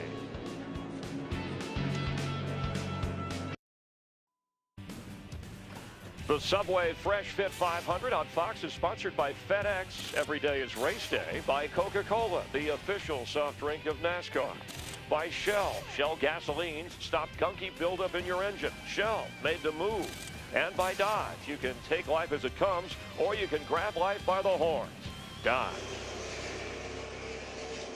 NASCAR has electronic scoring on pit road, and it measures pit road speed for every car. They have a 5-mile-an-hour tolerance, and beyond that, it's like photo radar. No call, no appeal. You get the ticket, and that's what happened to Denny Hamlin. Too fast coming down pit road to get to his pit, even though he was the race leader. You must maintain pit road speed. Hamlin was too fast, and he will restart at the tail end of the longest line. And remember, these cars, they do not have a speedometer. They go off the tack reading. Right before Darrell tried to talk to Jeff Burton there on the pace laps, he gave Scott Miller 4,900. That was based on the speed the pace car was running to get his pit road speed by the tachometer. So Kevin Harvick is the leader as we take this restart from our DLP Ultimate Picture Cam.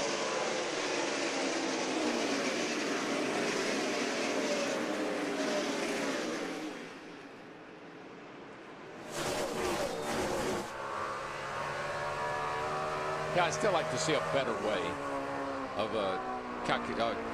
controlling pit road speed. I mean, they got timing devices, and we got attack. And we got a battle for the lead. Jimmy Johnson in that 48 car hunting the front up there with Kevin Harvick in the 29.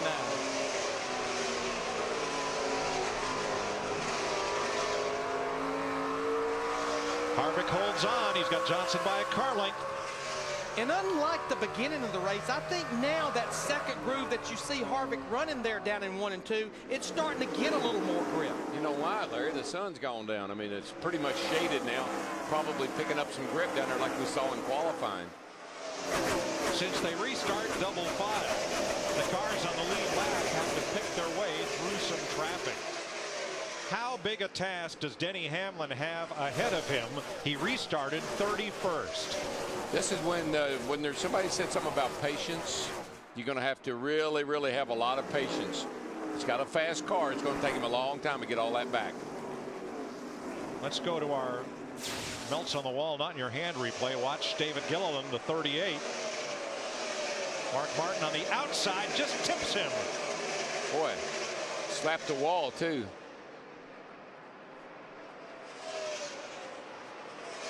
Looks like he'll be okay. Let's get the reaction from Denny Hamlin's pit. Steve? Well, Mike, his reaction was he was incredulous. He thought the team was kidding. He said, guys, he said, I never changed my speed once I slowed down.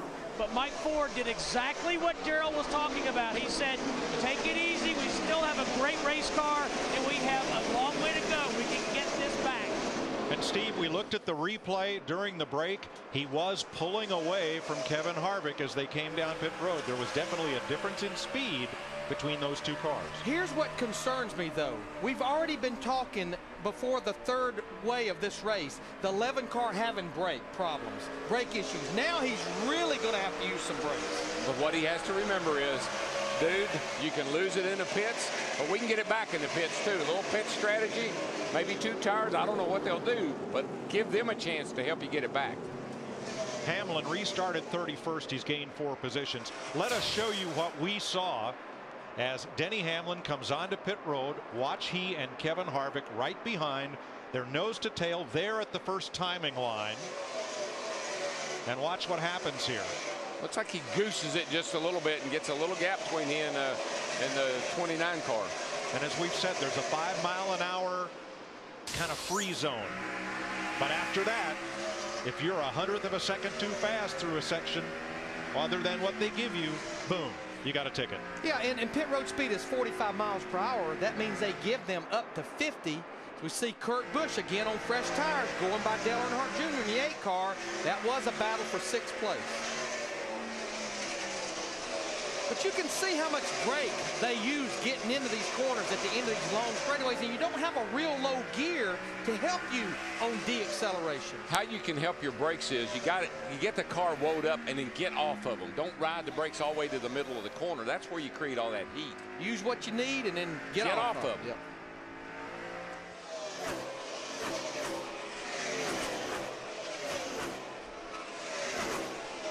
You know, all these guys brake with their left foot. I mean, you 2-foot drive a race car. You got your gas pedal on the right and you brake on the left. One of the things I learned through the years, if you're having a brake problem, is just use your right foot. Put your left foot on the footrest and use your right foot. That way, I'm off the gas and I'm on the brake. I'm off the brake and on the gas. Now watch Dale Jr. as we ride along with the Budweiser number 8. He is trying different lines on the track, trying to run down Kurt Busch. That's why this is a fun racetrack, Mike. You can do that. You might find a lot of grip up high. You see that car right there that Kurt Busch is going underneath, that's Scott Riggs in the 10 car. All cars are back out on the racetrack, including David Reagan, David Stremme, and Scott Riggs. And the lap times between Busch and Earnhardt are not different by even 1/100 of a second. So different lines, but the same result right now. And Darrell, this could be where we start seeing some comers and goers. I think now the track is getting rubbered back in. You and Jeff talked about that in the pre-race, the hard rain we had last night. Plus, it's really starting to cool down and gaining a lot of grip. Yeah, and we've had a couple of 3 shots at making it better, too. You know, we've had a chance to work on our car a little bit, air, wedge, whatever, and that usually makes a big difference, too. Dave Blaney, as is often the case, is our Toyota top performer in the Caterpillar Camry. Qualified 11th, currently 22nd. And I don't know if it's in my mind, it's a correlation. His crew chief, Blaney's crew chief, Kevin Hamlin, came from Richard Childress Racing. Richard Childress Racing is running awfully well, and I think that some of the information that maybe he has notebook from the past is really paying dividends for Dave Blaney. And look who's right with Blaney. Denny Hamlin, who restarted 31st, now racing for 22nd. He's coming. Oh yeah, he's got the car to do it with. And you know, the good news for him also is that this early in the race, guys are going to be a little more forgiving. They're going to cut you some slack. They know he's fast. They'll give him some breaks right now. And Darrell, they're going to have to do it, I think, on the racetrack with performance and with the quickness of a pit stop. Just going back to the Busch Series race last night, what I observed, because you lose so much grip here, we know these cars don't have a lot of grip anyhow, 2 tires did not seem to be very good, just changing the rights only. Yeah, that'd be kind of a desperation thing. Maybe right at the end of the night. Desperate people do desperate things. That's what I've been told.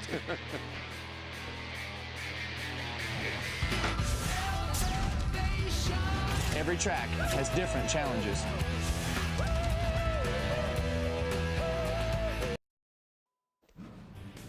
The Subway Fresh Fit 500 is sponsored by Singular, now the new AT&T. By the auto parts experts at AutoZone. Get in the zone. AutoZone. By DirecTV. Just say ride shotgun on race day with NASCAR Hot Pass only on DirecTV. And by Frost Brewed Coors Light, the world's most refreshing beer. 123 laps complete out of 312 here in Phoenix. Kevin Harvick, the Shell Pennzoil Chevy, has led 24 laps. He's out in front right now by 1.7 seconds. And Kevin Harvick today will give us our DLP amazing moment. Kevin swept the 2 Phoenix races here last season. The first in April, beating Tony Stewart. And the second in November, besting Jimmy Johnson. I'll tell you one thing, is we had a shot at Kevin in his car there, Mike. He sure looked comfortable. Settling in for the long run. And look, I mean, he's not really cranking the wheel. So I think if we look at other cars, they talk about a car pushing. This car is not pushing. It's fairly neutral. See how he just got his hand up to the top. It's not going on over center there. So that car is really, really free and really turning well. He doesn't have his hands full at all right now. No, he really looks very comfortable. The car's working. He's not having a fight with it. Kind of looks like he did here last year a couple of times. Which really surprised me, because I thought the car tomorrow, I thought it would maybe mess up their setup, but it looks to me like it's working as good as it ever is. As we say, the cream still rises to the top. Meanwhile, Denny Hamlin, who started 31st, has moved up into the top 20. There he is right behind Tony Raines. Hamlin is 19th, but he made a pass while we were in break. That'll take your breath away. Our Allstate Good Hands driver. Let's make it the 26th of Jamie McMurray, because here comes Hamlin filling up his mirror. He wants to get past the 41 of Reed Sorensen, the target car. Gets position, and McMurray goes up and out of the way, and you're faster than me. There you go. So Allstate will donate $1,000 to the Urban Youth Racing School. Allstate, official insurance sponsor of NASCAR. Here's our Fox 3D look at it. Just enough room to thread the needle. Definitely some giving and taking there. Definitely. Good spotter. Good job on the spotter's part, because those spotters have got to tell him where he is and what he's doing.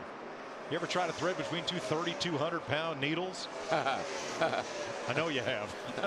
Yeah. Made it a couple of times. So Hamlin is now 18th and closing on Johnny Sauter, but it's a long way back to the front. Darrell talks about this a lot. Leader at the line now. That's the information they've got to give Denny Hamlin, because right now, when the leader, Kevin Harvick, was at the start-finish line, which is our reference point, Denny Hamlin was just coming off turn 2. So right now, he's well over a half a lap behind our leader, Kevin Harvick. Here's Hamlin coming to the line now, and that's 18 seconds, 18 and a half. And our leader, Kevin Harvick, was in the middle of turn 3 and 4. There's your leader. Jeff Hammond. Things I found interesting in the final practice yesterday is that Kevin Harvick wasn't very good in the first practice, but they actually got the car dialed into the point that he parked his car early. He felt that confident of his race car and the way it was going to perform tonight. And I really believe that he had that much confidence. I mean, that's just overwhelming to me. Daryl, you and Larry both have been in that situation. When the car is that good, you don't want to trick yourself out. No, and you can tell. You know, I mean, he won both races here last year. You know if this car is going to perform, and there's some more trash stuck on the outside right corner of the 17 car as well. Looks like another windshield tear off. And it's watch your temperature. It is not on the grill part. It is not on the grill part. It's just stuffed up on the right side. Well, the thing about it, Dick Bergman, it may not be in front of where the air goes in to cool the radiator, but it looks like it's right over that right brake duct that cools that right front brake caliper. Grill area, we are okay here. It could also be responsible for the fact that when this run started, Kenseth got on the radio and told the crew that the car turned great. It was just terrific. A few laps ago, he got on the radio and told them that the car was real loose. Coming off the corner, he was having trouble hanging on. He had closed on Earnhardt, who is right in front of him. Earnhardt had been having chassis problems, car loose in and out, tight in the middle. Looked like Kenseth was going to pass him, and then he started going further and further back. Well, and to pick up on what Larry said, when you've got this down here's where your brake duct is. When you have that open, then you're taking air in there. When you close that up, now you're creating some extra downforce, and that's why the car was turning so good. Pinning that right front corner. Planting that right corner down.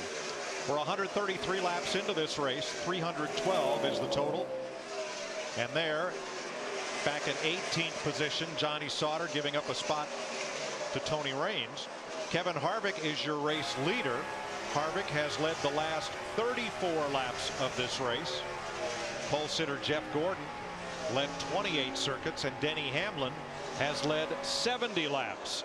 Hamlin, though, when he made his pit stop under caution, was judged too fast coming into his pit by NASCAR's electronic scoring, had to restart at the tail end of the line 31st. And his number 11 now battles Mark Martin for 16th position. And he's made some, I saw that aggressive pass he made there a minute ago, but he also is being very smart about it. He's not putting himself in any harm's way right now. He's just driving up through there, catching them and passing them when it's safe. Now Mark Martin in the Army car is having his first start in the car of tomorrow. He did not race at Martinsville, Virginia or Bristol, Tennessee. See, that's Mark being smart. Then he goes outside, got a little more speed than I do, caught me, let him go. Well, he knows we're not even halfway into this race, and if we start racing each other, that leader's going to get closer to us. Mark Martin's one of those guys, he likes a little cushion in the front and a little cushion in the back. Just saw Kyle Busch in that 5 car really smoking that left front. I think it's two things. It's brakes, but also the left front corner of these cars gets very light getting in the corner. But remember, Kyle won the very first car tomorrow race in Bristol. Didn't have a very good qualifying run, Matt, but he's worked his way up into the top 10, Matt. Larry Mack, he does have a victory here a year and a half ago, struggled here last year, and he struggled during practice. In fact, at one point, he looked at me and said, we're making so many changes on this car, it's almost like turning it upside down and shaking it. Right now, he's fighting the same thing he's been fighting all weekend. The car just has no turnability. Still tight. Every stop, they've made significant adjustments. Nothing has seemed to help. Did you hear what he said? We might need to get an older man to drive this car. I'll drive. Hey, pick me. I'll drive it. But, Daryl, if I'm Alan Gustafson right now, his crew chief, I'm looking at the scoring monitor saying, hey, we're going to keep working on it, but you're the fastest car on the racetrack right now. Kevin Harvick, your leader at 138 laps. He's 1 second ahead of Jimmy Johnson.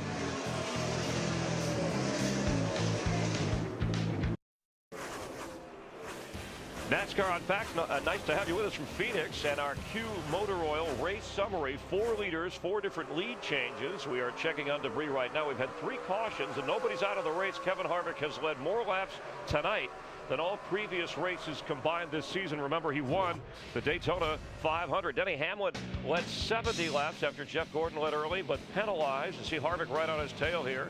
entering pit road too fast. So that pushed him all the way back to 30th on the restart. Harvick battling anybody and everybody to get into the lead. Remember, he swept the races here last year in Phoenix. Jimmy Johnson trying to battle Harvick, but Kevin out in front. Hamlin moving up through the field, working inside the top 20, splitting cars with splitters to get back near the front. Now there's a battle for the lead with Jimmy Johnson and Kevin Harvick. Back to live action here. Let's rejoin Darrell, Larry, and Mike.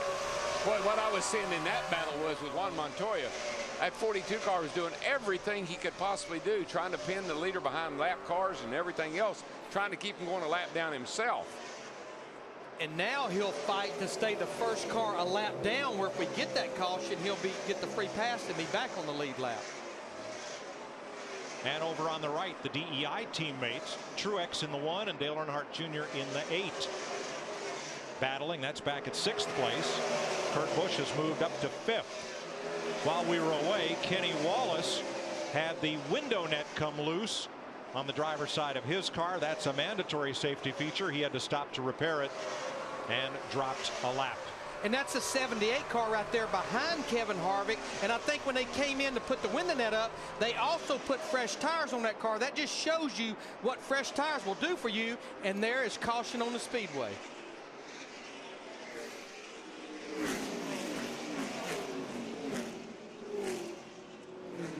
Have to check and see whether Sterling Marlin or Juan Pablo Montoya will be the car that would get the free pass. It depends on whether or not Harvick, there's the debris between 3 and 4. Now that's just rubber. That's all that is. That's just a wad of rubber. These cars, they pick it up and it'll fall out from under the car. And the call from NASCAR is metal debris up in 3 and 4. Maybe a little further up there. Yep.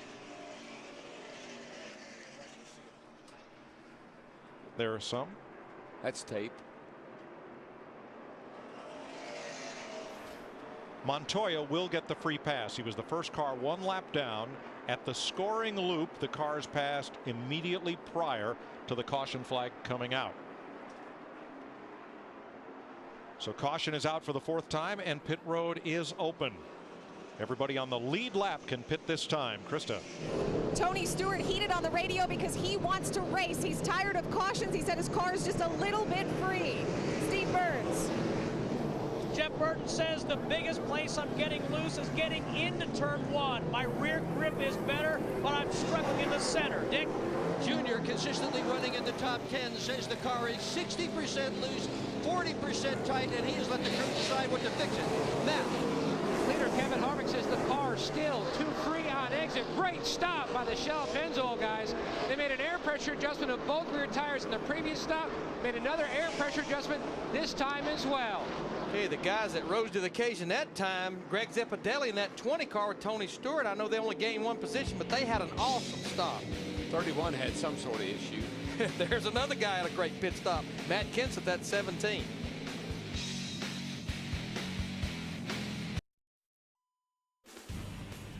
The Subway Fresh Fit 500 on Fox is sponsored by Subway Restaurants. Subway, eat fresh. Talladega, baby. It's all about bump drafting. You'll either avoid disaster or you'll be a disaster. Whoa, I've got trouble right there. And look how many cars pile in. Avoid the big one. The winner can come from anywhere in the pack. They're rubbing everything they got. Jimmy Johnson holds off Tony Stewart and wins the Arrow 499. Talladega, here we come. The big long freight train drafts. Can you hold your breath all day? That's the kind of racing at Talladega. Biggest problem we have there is counting lead changes, and that's at the start-finish line. Doesn't count anywhere else on the racetrack. Denny Hamlin gained 2 spots on pit road. He's now 13th. Jeff Burton lost 3 spots on pit road. They just had a bad spot. The crew said, the crew said. It's Kevin Hamlin, or rather Kevin Harvick, Tony Stewart, Jeff Gordon, and Jimmy Johnson on the restart. But what makes it tough for Denny Hamlin? Yeah, he's 13th, but with that long inside line of lap down cars, it's like restarting in 26th back there. New leader, Tony Stewart. Puts Big Orange out front for the first time tonight. I believe they just keep making that 20 car better and better with every stop. Yeah, I do too. And you heard him say, you know, I want to do some racing here. Let's quit having all these cautions. So that means he must have a pretty good race car. A win would be a nice birthday present for his crew chief, Greg Zipadelli. This is a big O birthday for Zippy. 4-0. Krista? Well, Tony and his team know they actually do not have the best handling car, but like you said, they're sticking to their plan of making their adjustments. Something else they have in their back corner, the fact that Tony knows every inch of this track. He has raced 6 different types of cars at this track. He knows 5 different lines of how to get around, everything from USAC Silver Crowns, midgets, IRL cars, and super modifieds, as well as his Busch and Nextel Cup cars. He is very comfortable at PIR. Yeah, Krista, one of those wins came in his rookie season here back in 1999 in the Nextel Cup car. And I really don't think you know how good your car is until you get it out front like this. And it's going to be a whole different car, I believe, if you get out front and get all that clean air on it. Kenny Wallace a lap down in the 78. Trying to hold off Martin Truex in the 1, Kurt Busch in the 2.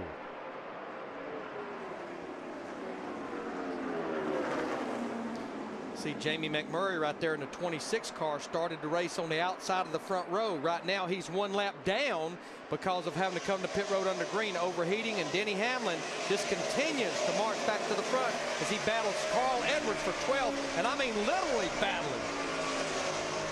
Hamlin, teammate of the race leader Tony Stewart, who was leading this race when a penalty put him to the back. Well, you know, between he and Tony Stewart, the 2 Gibbs drivers, they dominated the first 2 Car Tomorrow races by leading all kinds. Tony, I don't know what he lead, 250 laps at Bristol, and they led the most laps, about 50% of the laps that's been run in the COT. And J.J. Yaley, who's from Phoenix, still in the top 20. It'd be nice to see J.J. have a really good run here. It's his home track. It's his hometown. It'd be really nice to see him get a good finish tonight. He seemed really pumped for the race. Especially having that terrible luck at Texas last week. Got caught up in that lap 1 crash. In the 18, just ahead of Dale Jarrett. And we're hearing there may be something amiss with Dale Jr. as you watch Ryan Newman move to the inside. The number 8, let's listen in. Unless the fuel's spilling out in the truck or getting in the back of the car, because my eyes burn like hell after y'all fill it up, and I can smell it. All right, 10-4. Dick Berggren? Well, it's just when they fill the car that he has the problems with the fumes bothering him, Mike, and the crew really isn't sure what's causing that. Reminder, this is the car tomorrow. A lot of new stuff here, and somehow or another, fumes from gasoline as they're pouring the fuel in the car is bothering his eyes. A reminder, at Martinsville, remember he had dirt in his eye and yet managed to lead 137 laps there and finished 5th. And the only thing I can figure out, pretty much the fuel cell, the way you fuel it, everything in the trunk area is the same car tomorrow, the current car. I'm not sure that would have anything to do with it, but Darrell, there's a hose there, and maybe it's leaking when it's filling up with fuel. I think one of the things, we talked about the unleaded fuel a number of times and how it affects the engine, but I also believe there's an effect there that goes on with all these fuel or raw fuel we see burning out the tailpipes. I think there's more fumes there than maybe we're used to because of the unleaded fuel. And who knows, maybe the foam is smoldering again. You know, another car I've been watching since the start of the race, Bobby Labonte in that 43 car. He started back in the 26th position. He's been hanging just outside the top 15 right now, right behind Carl Edwards, sitting back there in 16th position. Good solid run so far as we're just past halfway. Looks like he's going to get to the inside of Carl Edwards. But you can see how those rotors are glowing as we got a battle chalking up here for second place with Harvick and Gordon. You know, I noticed that Jeff Gordon on this last go-round before this caution here, man, they're rubbing each other pretty good right there. I noticed that Jeff Gordon's car had gotten considerably better. He was actually chasing down, I forget who was leading at the time, it was Harvick. He was actually chasing him down, and you see here he's going by. Jeff Gordon's 24 started on the pole. Here comes his teammate to the inside, Jimmy Johnson. Bold move there, diving under Kevin Harvick. Yeah, kind of Kevin lost his momentum as Jeff went by on the outside. It gave Jimmy a chance to shoot to the inside and make what he hopes to be a pass here. Fighting for third.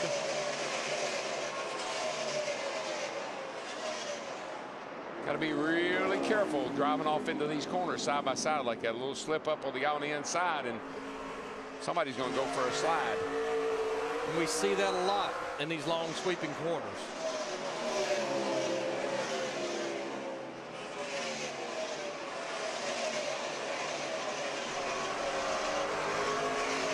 Now just ahead of these two, we're told that Jeff Gordon has a left front tire rubbing on his DuPont Chevy.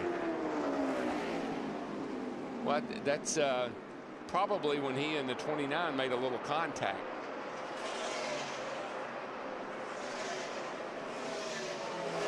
Now the problem with these two guys running side by side is they're losing almost 4/10 of a second to our leader Tony Stewart right now. They're running 29 flat. He's sitting up there running 28 50s and 60s. Right, and Larry. Matt Kenseth is catching them in that 17.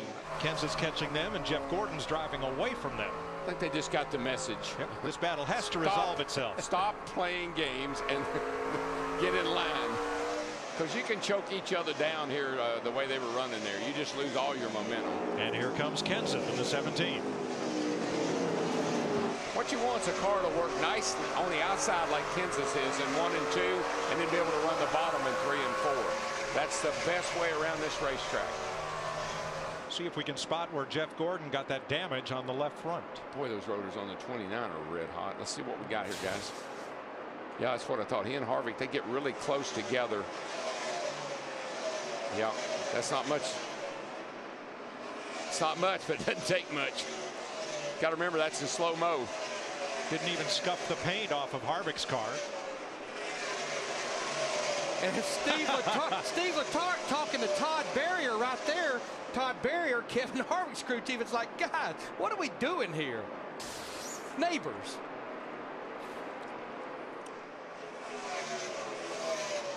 Phoenix is a 1-mile track, so NASCAR classifies it as a super speedway. But it races much like a short track, and that puts a premium on brakes. Jeff Hammond. Mike, all night long we've been talking about how these rotors on these cars have been glowing. These big brakes, just like we raced at Martinsville and Richmond, right now are being put to the test. But my biggest concern, if you'll look, this is the front brake duct of the new COT car. This is the brake duct that we ran last year, or we run currently in the car today.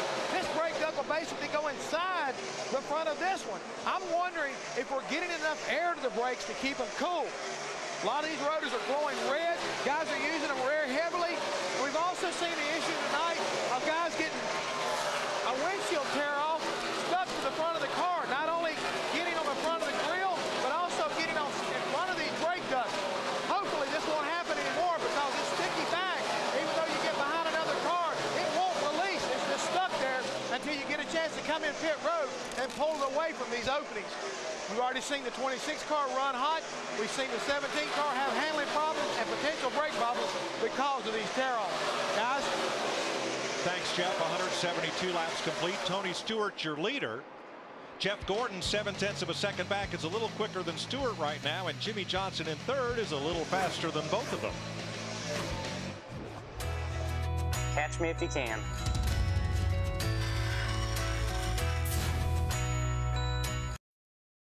Junior. Junior. Yeah. Most popular driver in NASCAR. Mate. You're a jerk. Come on, Marcus. Juvenile. Kevin. You even know what you're doing? No, I don't. So, JJ, what's your favorite racetrack? Dude, it'd be Phoenix. It's where I'm from. Is this your favorite couch? Clearly it is. I'm beating you pretty bad. Marky Markinson. They're racing harder than that today. Here are 9 Fox onboard views tonight. 179 laps complete. Ward Burton from South Boston, Virginia, driving for Tim Morgan and Larry McClure with Virginia Tech on the hood of his number 4. His Ward Burton Wildlife Foundation has had a long-standing partnership with Virginia Tech. They've been offering support to the folks up in Blacksburg, and Ward will be up at Virginia Tech on Monday. Several drivers going up there just to show their sympathy and support for all the folks affected by the tragedy there. You would be amazed at how deeply this has affected very closely folks in the NASCAR community and in the garage area who are either graduates of or have close ties to Virginia Tech. Well, you know, we're such a tight family, and when we have tragedy amongst us, I think that's when we're at our best.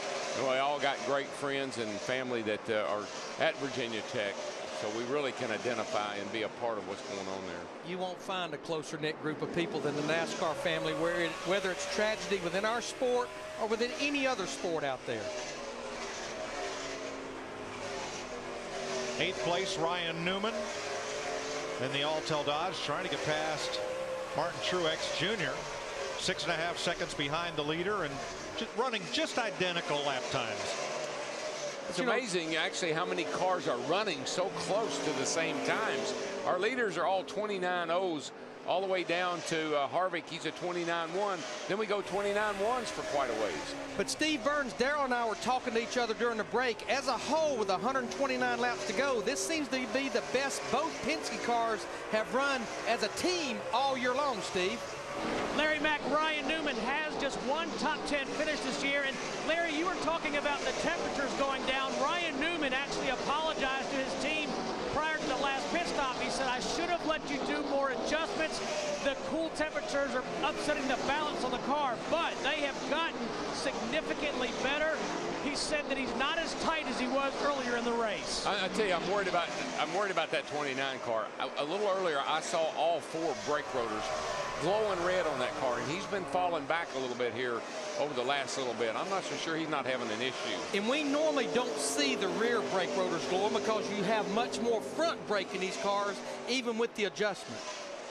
Seems to be there's something going on with that car because it was just dominant earlier.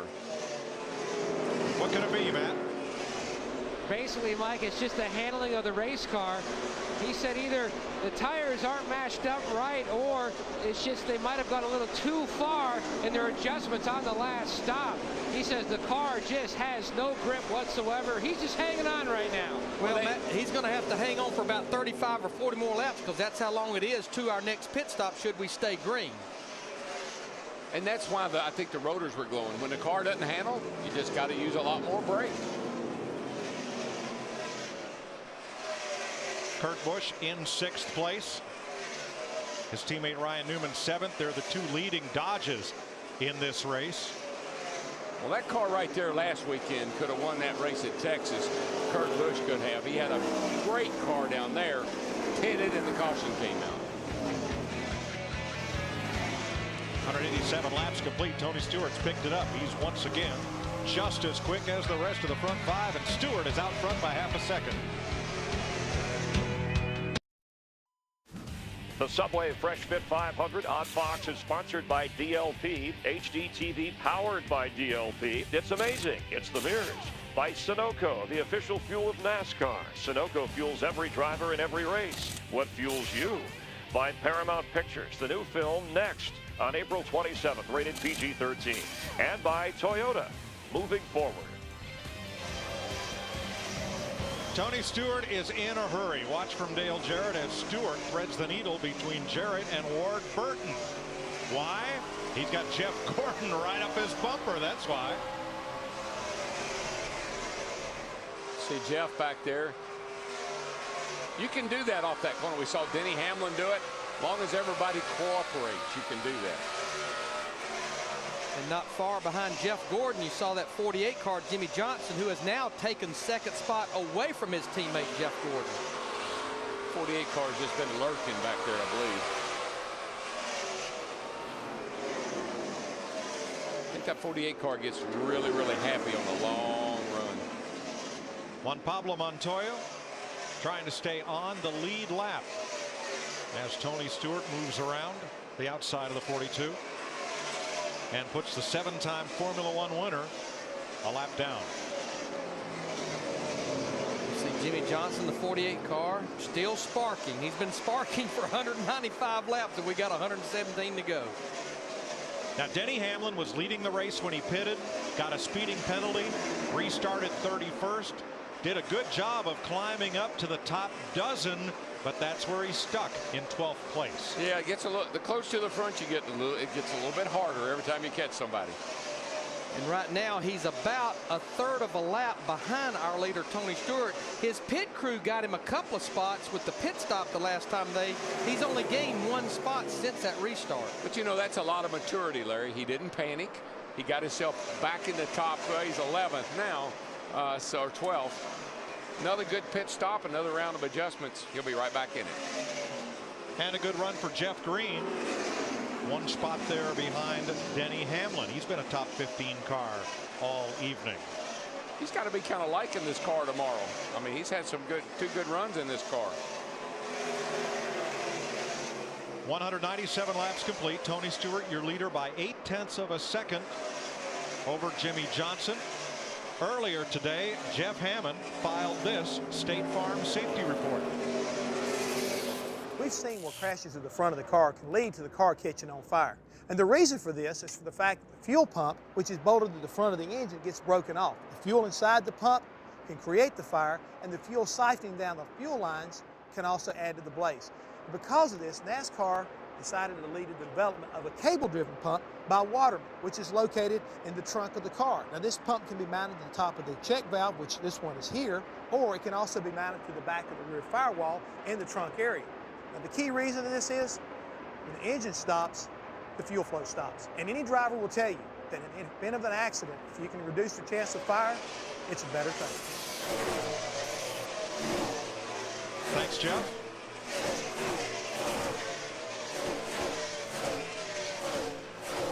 One Ford in the top 10, Matt Kenseth. 2 Dodges, teammates Ryan Newman and Kurt Busch. Rest of the top 10 right now, all Chevrolets. The leading Toyota in the race is Dave Blaney in 24th. There are 26 cars on the lead lap. Make that 25 as Sterling Marlin is about to fall victim to Tony Stewart, the race leader in the 20. But Darrell, you pointed it out in your ride and drive. Tony Stewart is using that apron, especially from the center off, to get that 20 car to turn.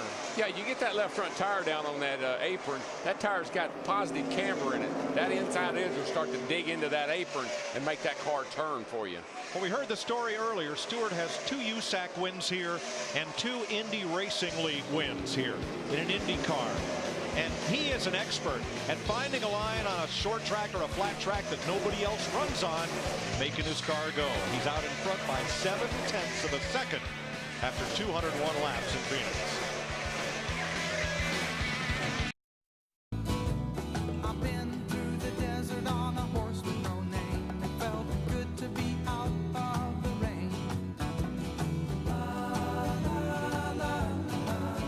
Glad to have you with us. NASCAR on Fox. The sun has set in Arizona. Chevy the top 3 spots. Tony Stewart leading Jimmy Johnson and Jeff Gordon with 104 laps to go. Matt Kenseth running 4th. That's our Ford bold move or moves. In fact, the only non-Chevy to win this year, and since Daytona, he's been 11th or better. Matt Kenseth in his Roush Fenway Ford.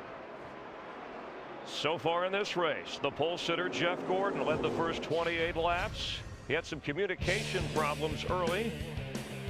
Tony Stewart had problems early, involved in a wreck, and then on lap 155, taking the lead, the 7th lead change. And after that, Jeff Hammond, look at these battles with Kevin Harvick and Jeff Gordon, and then Kevin Harvick and Jimmy Johnson. We said this was a little big short track, and you see these guys are here racing door handle to door handle. This is one of the best things about this racetrack here in Phoenix.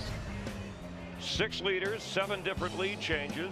Jimmy Johnson and Harvick going at each other right now. Jimmy Johnson currently running 2nd behind Tony Stewart. Jeff Gordon's 3rd. Matt Kenseth's 4th. Ryan Newman running 5th. And Kevin Harvick running 6th. Tony Stewart currently your leader Saturday night. All right for racing. And don't forget Saturday. A good time to tune in for Fox Major League Baseball. A caution is out with 102 laps to go. Our 5th caution of the race. See right now the leader right there taking it. It's their 5th caution. And this right here, Chris, in my opinion, is one of those times it's really going to weigh heavy on the pit crews as they get ready to come under here, be picked up by the pace car here and get ready to make their pit stops. Tony Stewart, the 2nd Phoenix race led in the last 9 events that he's run here. We'll see how the caution affects his lead. Let's rejoin Darrell Waltrip, Larry McReynolds, and Mike Joy. Thanks, Chris. Debris between turns 1 and 2 will put us under the caution flag. Ricky Rudd will get the free pass. He was running 24th, the first car 1 lap down. When the leaders pit, Ricky will be able to come around the track and get back up on the lead lap. Tony Stewart brings the field onto pit road, and I should have said he had 2 IRL runner-up finishes here, not 2 IRL wins, but he's going to pit right in front of Krista. Tony Stewart says he needs to cut better through the corners. That's really the only thing the number 20 Home Depot Chevrolet is missing right now, cutting in the corners. He needs that pivot. Steve Burns. Krista, Ryan Newman says his car feels pretty darn good. Let's just make half the adjustments we made last time. Chassis and air pressure. Dick. On the last pit stop, Matt Kenseth's crew picked up 2 spots. Then on the racetrack, he picked up 1. Matt. Chassis adjustment already completed for Jimmy Johnson's Chevrolet. Needed to have a little more help in the center of the corner, and also on that battery issue, he keeps swapping back and forth between ignition boxes and the battery. That's the game plan to try to go to the finish. How about that battle off pit road? Those 4 guys right there, Kenseth, Johnson, Gordon, and Stewart, almost went across the line simultaneously. I think we had some contact here between the 8 and the 12 as they exited their pit boxes. I don't know how much damage got done. Let's see if we can. Whoa, that's pretty hard right there. Especially on that 8 car right front fender. Maybe didn't hurt the 12. And we're also getting a report that Dale Earnhardt Jr. said his steering wheel is not in the same position, which tells me it affected those front wheels. Ryan Newman trying to stay off of his Penske teammate Kurt Busch. The Subway Fresh Fit 500 on Fox is sponsored by Allstate, official insurance sponsor of NASCAR.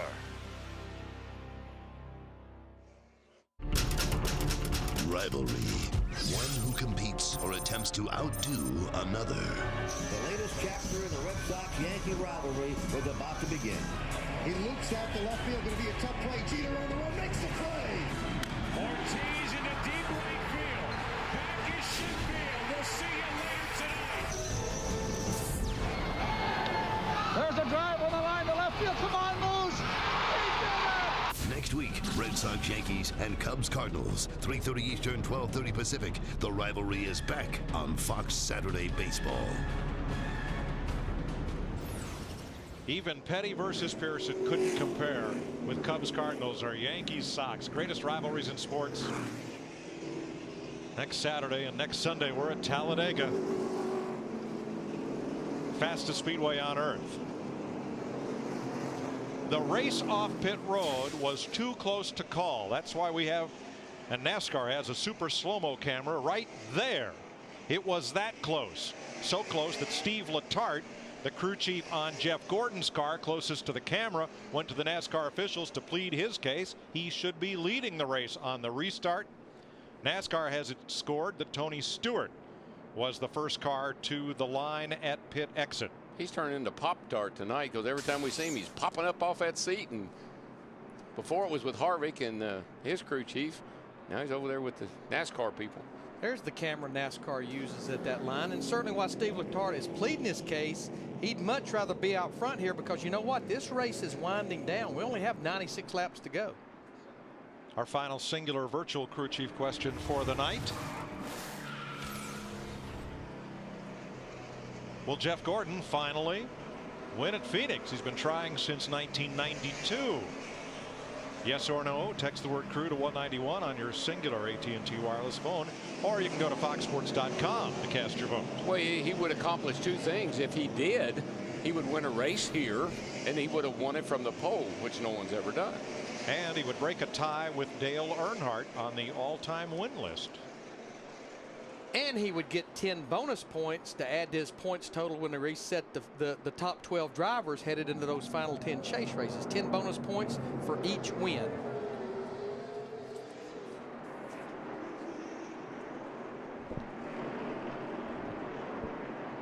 Looking at Ward Burton and the big VT on the hood.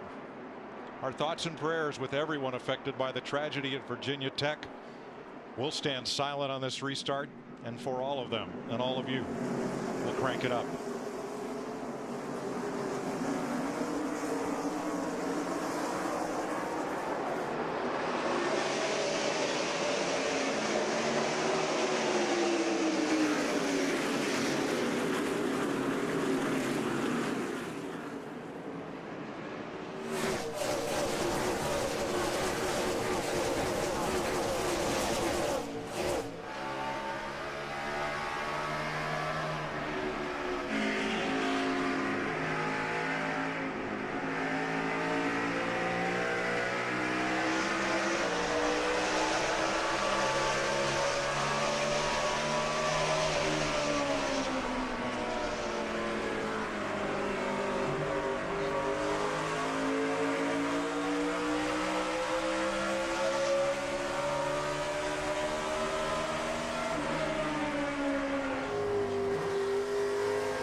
Watching Kurt Busch now 5th from Kevin Harvick.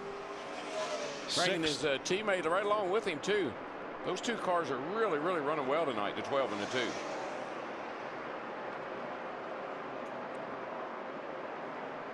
Tell you one thing, Juan Pablo, he never gives up. It doesn't matter if he's racing for first or last. He had a moment on that restart going off into turn 1. Well put, I might add. He had a moment, but the guy that we went down in there with had a bigger moment. There you see him, the 42 car on the inside. He thinks about going down underneath the 15 car, and there really wasn't quite enough room, Juan. Wasn't quite enough racetrack at all. There's a look at it from Harvick's point of view. Watch in front of you there. Stay in the gas. Stay in the gas. Quite a bit of damage on his right front fender, too. But everybody got straightened up and all right. Tony Stewart, the leader, his Joe Gibbs Racing teammate Denny Hamlin. There he is in the number 11, trying to fight his way back into the top 10 for the first time since he pitted out of the lead back about lap 140. Well, Denny Hamlin, he knows the clock is ticking now as we're under 100 laps to go. And we watched that last run. He got to 12th, and he just couldn't go any further as you still see smoke from that 42 car Montoya. Yeah, he's got quite a bit of damage on that right front fender. I think it's rubbing on a tire now. It's particularly under braking. That was lap 100, not 140, when Hamlin pitted. Whew. A lot of brake rotor blowing there on that 42 car. Watch Dale Jr. and Montoya here. Coming off the turn 2, you just sometimes get pushing up and you just can't get the car to stop. And remember, Dale Earnhardt Jr. just on that last pit stop, he got the right front fender damage with Ryan Newman. Now Dick Bergman was telling us at break that they elected not to give up track position because right now we've got 24 cars on the lead lap. They felt like since the tire wasn't rubbing that it wouldn't be worth coming to pit road and looking at or trying to fix. Well, Larry, walking around the garage area in the couple of hours before the race started was a pretty calm scene, and the people who seemed to be doing the most scurrying from one garage stall to the other were the representatives of the brake manufacturers. They had a busy day. They have been all 3 days here because as we spoke earlier, even though we've been at 2 short tracks, the speed you enter the corner here and the high gear that you have versus what we ran at Bristol or Martinsville, they knew it was going to be a concern at the end of these long straightaways, even in a 312 lap race. And you get down near the end of this race and you've used a lot of brake and the pads are worn. You really are got your feet full trying to get your car woed up. Might need some of those Jeff Burton shoes. Kenny Schrader driving for the Wood Brothers. Motorcraft Ford just ahead of Scott Riggs. And Kyle Busch, who last week, due to a simple miscommunication between he and his crew chief Alan Gustafson, Busch crashed the number 5 at Texas, told the crew on the radio the car was undrivable, couldn't be repaired. They were working on the car. He left the racetrack thinking it could not be repaired. They thought he was waiting in the hauler for it to be fixed. So a simple miscommunication when the car was repaired. Kyle was not there to drive it. And Rick Pigeon on that team, good friend of Dale Earnhardt Jr., went to his buddy, says, can you hop in and relieve us? Jr. said, let me check. He did, got into the number 5 and finished the race, gaining them some points. You don't see this in any other sport, someone helping a rival team, but derelict goes back to your term, co-opetition. Yeah, in that case it was, and he might want to listen to Jimmy V's speech sometime about don't ever give up. Because once you never leave until the car is in the trailer. You know, I've been watching this 07 car of Clint Boyer. He was battling with his teammate Jeff Burton a while ago, but he's been starting to go backwards. It's almost like the Childress cars are starting to fade just a little bit in the latter stages of this race. We watched Kevin Harvick a while ago, not as good as he was, and now Clint Boyer continues to lose spots. Mark Martin moves through. And there's a look at Boyer from the UPS Toyota of Dale Jarrett. Tony Stewart's lead over Jeff Gordon, 0.6 of a second.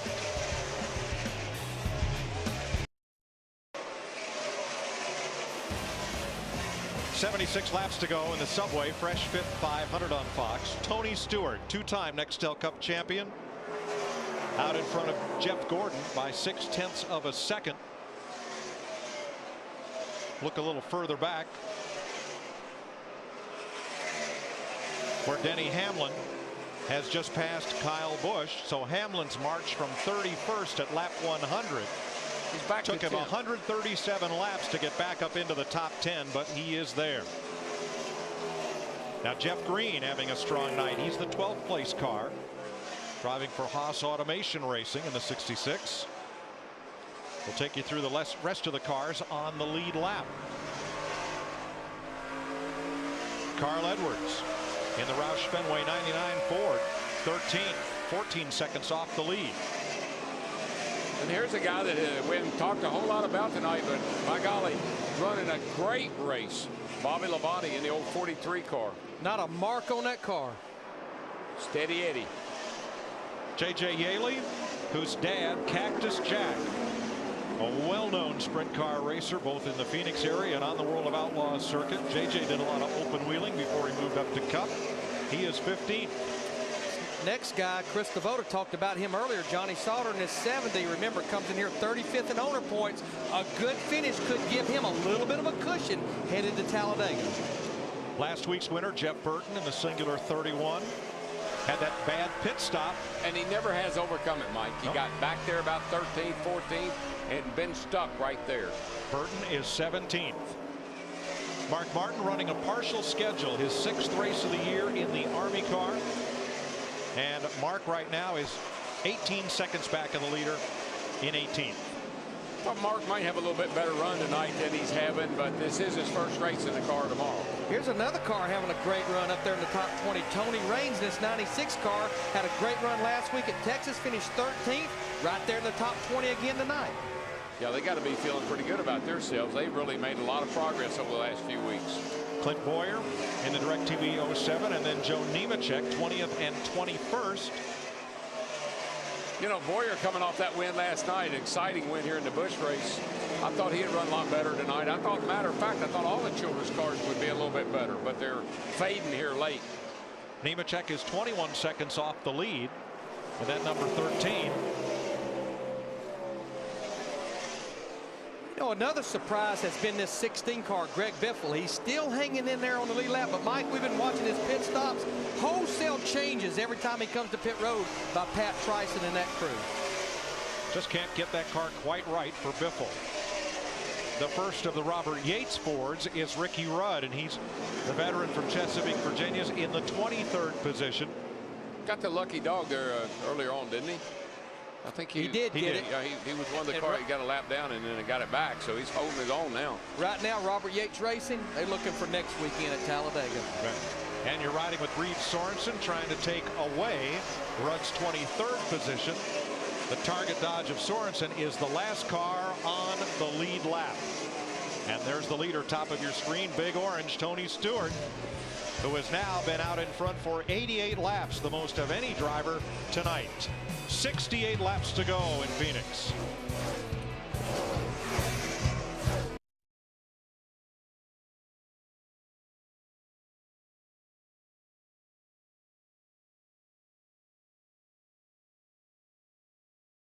Delivers the chance to manage your own free fantasy auto racing league. Go to foxsports.com. 62 laps to go here in Phoenix.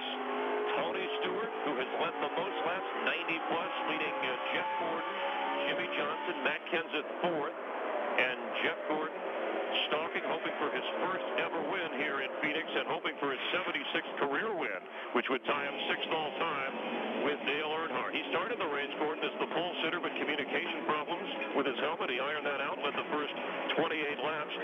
Later, battling for the 4th spot with Kevin Harvick, 3rd and 4th, trading paint, going at each other, wearing each other out. His crew chief, Steve Letarte, looking at it. Harvick's crew chief said, hey, we got to save some of this after a caution on a restart. By a splitter second, Harvick edges Gordon, and Letarte trying to double check with the official there to catch the break. But with 7 leaders and 9 lead changes, Jeff Gordon still trying to pull out his first victory of this year, coming in as the points leader. That was our virtual crew chief question. Gordon win his first Phoenix race, and most of you, it's close, say yes, his 17th Phoenix Nextel Cup race, best finish third 3 times for Jeff Gordon. But Jeff Hammond with just under 60 laps to go.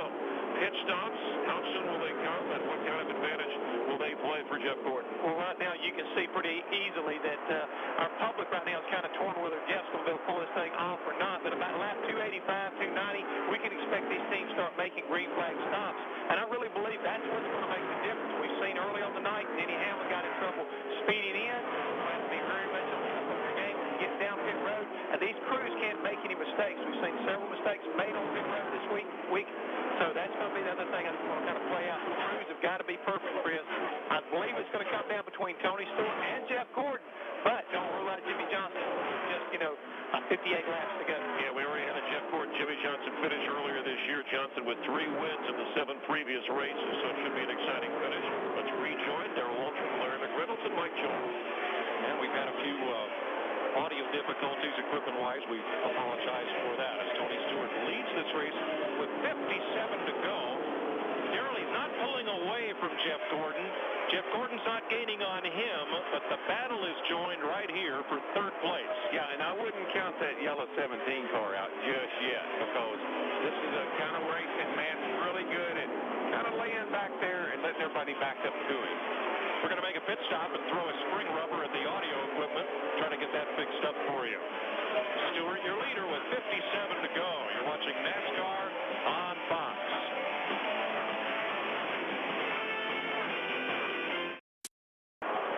Tony Stewart now leads Jeff Gordon by 2.2 seconds, but there's a new 3rd place car. Matt Kenseth has brought his DeWalt Ford around Jimmy Johnson and into 3rd place. We understand that the audio you folks are hearing at home is not of the high quality that our Emmy-nominated Fox crew is producing on site. Much like a lot of smoke from Kenseth there. Just like the team sometimes have to go to a backup ignition, we've gone to a backup audio transmission system, and we're continuing to work on the problem and hope to have it improved for you here shortly.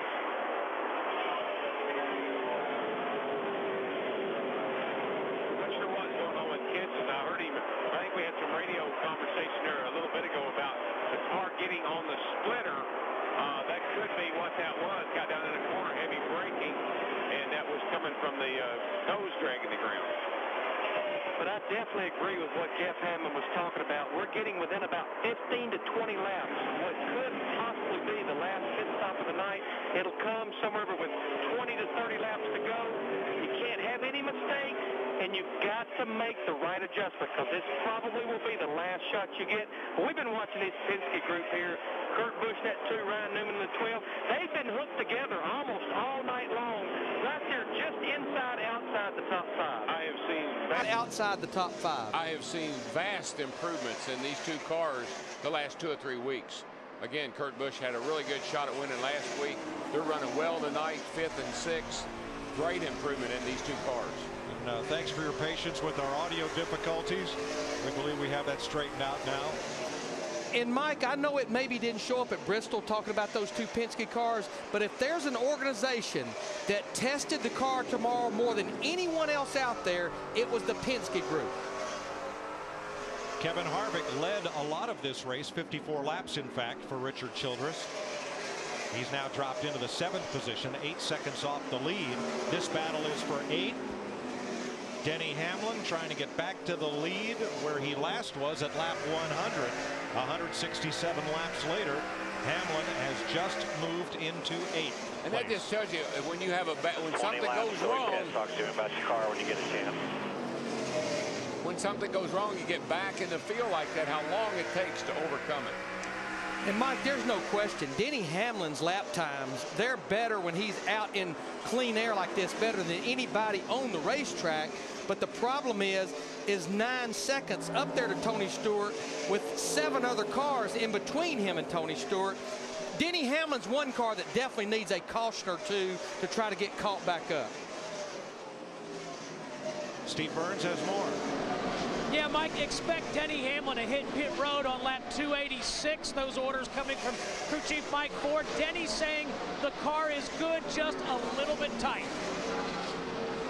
And you know he's got to be just absolutely beside himself to have a car that great, make a mistake on pit road that's going to cost him a shot at winning this race. But you know, Mike, Darrell, we sat down with Denny Hamlin this morning. Tonight is his 51st career Nextel Cup start. He has only had one DNF, but he told us this morning, he said, I pride myself in finishing races because when I ran my late model, I had to fix it and I had to pay for it. If I wrecked, I knew I may not race the next week. Larry, Darrell, yeah, one of my questions right now has got to be, if you're up there like, say, Jimmy Johnson, Kurt Busch, Ryan Newman, you know you've got to make up some ground. Do you stop maybe a little bit early? Try to get the benefit of these fresh tires so you can gain some ground on the leader. We know that new tires are worth a ton right about this point in the race. I know one cat that's not going to stop early if he can help it, and we're looking at him because that's what happened to him last week. No, I tell you, I'd go to the very end, and then if I'm going to be sure I'm one of the last ones on pit road in case that dreaded debris caution flew on me. And it's a 50-50 gamble. Yeah, you'd love to have advantage of those tires, but we know we're getting to the point of a run where these cars are starting to slide around, and you may get that caution. Roger Penske's Dodges trade places. Ryan Newman to 5th, Kurt Busch to 6th.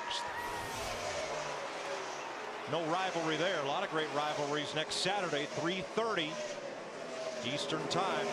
Cubs Cards, Yankees Sox. You're looking at Kurt Busch in the number 2, who is an avid, lifelong Cubs fan. He is that. You and him, right? Yeah. And lots of others.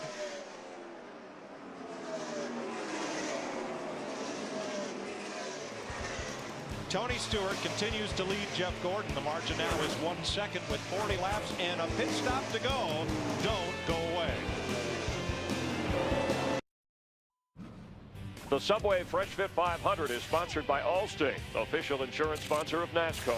By DLP, HD TV powered by DLP. It's amazing, it's the mirrors. By Nextel, only from Sprint, helping NASCAR Nextel Cup fans get more done. And by Subway Restaurants. Subway, eat fresh.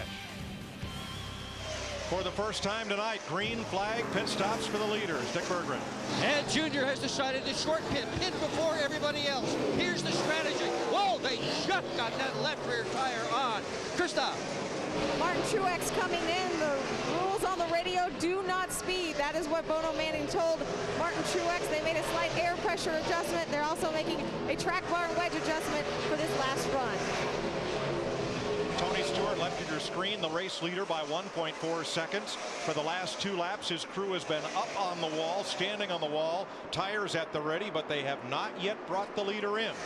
And there's no reason for Tony Stewart to come in. What they need to do is keep an eye on Jeff Gordon, maybe Matt Kenseth, maybe Jimmy Johnson. There's no reason for him to short pit with those guys right behind him staying out there, because then, just like last week at Texas, Kurt Busch, you run the risk of being burnt by a caution flag. I tell you who this race is really backing right up into his hands, I believe, is the 17 car. He's going to have a blazing fast pit stop, and he's right there behind these guys. Watch the 17 car. Matt Kenseth. Right now, the fastest cars on the track lap after lap are Kenseth and Denny Hamlin in 7th place. If they make a minor tweak on this 17 car, help him out just a little bit, look out. There's Kenseth, and on the right, his crew chief, Robbie Reiser. Doing really good here. 30 laps to go here. Both from Wisconsin. They used to race against each other. Now they're on the same team. Here comes Kurt Busch in that 2 car in, as well as we see Clint Boyer, the 07. He's on pit road. Jamie McMurray, the outside pole sitter, is in as well. All of these are 4 tire stops under green and enough fuel to go the distance. Here's a 24 on pit road. The pole sitter, Jeff Gordon, will surrender 2nd place to come to pit road.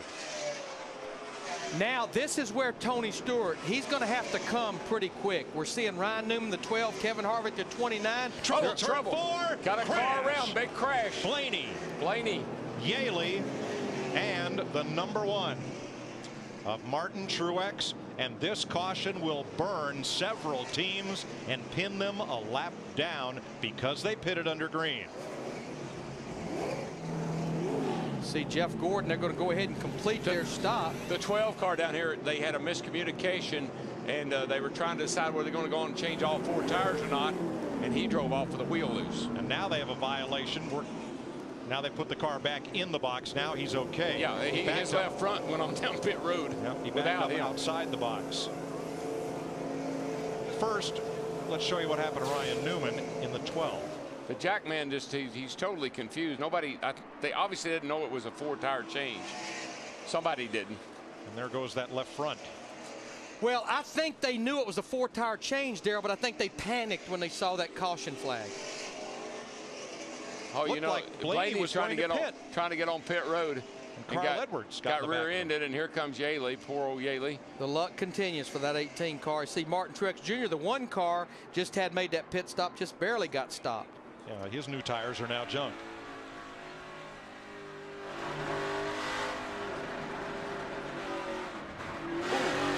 Hardly. Jeff Gordon had come to pit road. His crew chief, Steve Letarte, looking things over. His reaction. Up there on the box with Ken Howes. So who gets caught a lap down? We'll wait for the leaders to come around behind the caution car and the scoring to cycle. But Dale Earnhardt Jr., Kurt Busch, Ryan Newman, at the very least, all appear to have gone a lap down under this caution because they pitted under green and then the caution flag waved. And for Kurt Busch, he's the unlucky guy 2 weeks in a row. I'm just not a fan of short pitting. This happens too many times to make me want a short pit. Let me tell you who I think might be in good shape. We need to score and to cycle through, but it appears that the 24 car, because of where he was running on the racetrack and where the caution came out, that they got their 4 tires changed and he stayed on the lead lap. Now remember, Tony Stewart, Kenseth, all those other cars, Matt, they have to make a pit stop, so it's going to be interesting on his 24 car. Jeff Gordon just said, Larry Matthews, I kind of questioned us stopping for the 4 tires. And he says when it all cycles out, though, Steve Letarte told him we should be the leader. He goes, yep, that was a great call by you and our guys. As the leaders are now on pit road, and we'll see how that cycle works out. Krista. Well, a little less pressure for Tony Stewart's front tire carrier. Last month, Scott Merritt was pitting Hooters Pro Cup teams. Now he's filling in for the Premier team in Nextel Cup. No adjustments. Dick Berggren. Matt Kenseth in on pit road. They were worried about running out of fuel in this car, and his crew clicks off a good one. Steve. Denny Hamlin has exited his pits. Dick, he said he had gotten tight on the long run. They raised the track bar half around, just 1 can of fuel, 4 tires. Matt? Jimmy Johnson said, I need to be tightened up, and that's exactly what they did with the adjustments. Now he can also turn on his brake blowers as we have a great run to the finish. Remember, he's been battling battery issues all night long. Every 25 laps or so, he swaps back and forth batteries and ignition box. All right, scoring is updated. And indeed, Kurt Busch, Dale Earnhardt Jr., Ryan Newman, and Martin Truex Jr. were lead lap cars when they pitted under green, and they are now a lap down. Let me show you what helped the 24 car there. His pit box right there was that very first pit box. Well, 2 things helped him.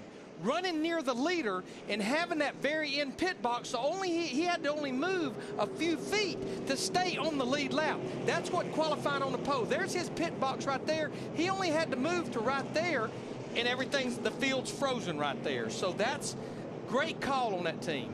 And how did he get to use that pit box? He won the pole, so his team had the first pick of pit position. Joe Nemechek will get the free pass. And things have really turned around in the desert with 25 laps to go.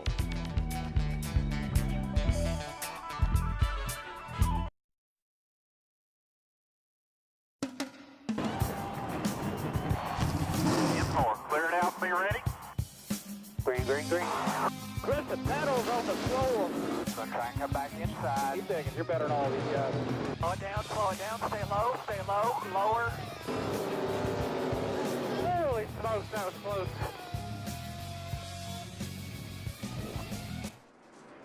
"22 laps to go. Here is the crash at turn 4, synced up time code, real time, both views. Since Jeff Gordon's already on pit road when the caution comes out, pit road closes. But since he's already on pit road, he can make his stop if he chooses, or he can just drive on through. But remember, everybody else out on the racetrack, they've started to slow down right there to get down to caution lap speed.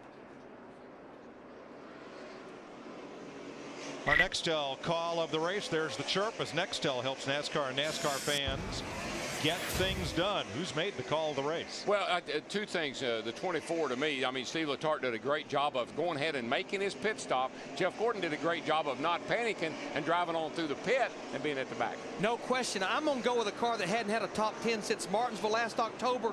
Bobby Labonte, the 43 car of that group, up there in the top 10 in 9th. I'm going to take Denny Hamlin because Mike Ford has done a great job of helping his driver get back to the front.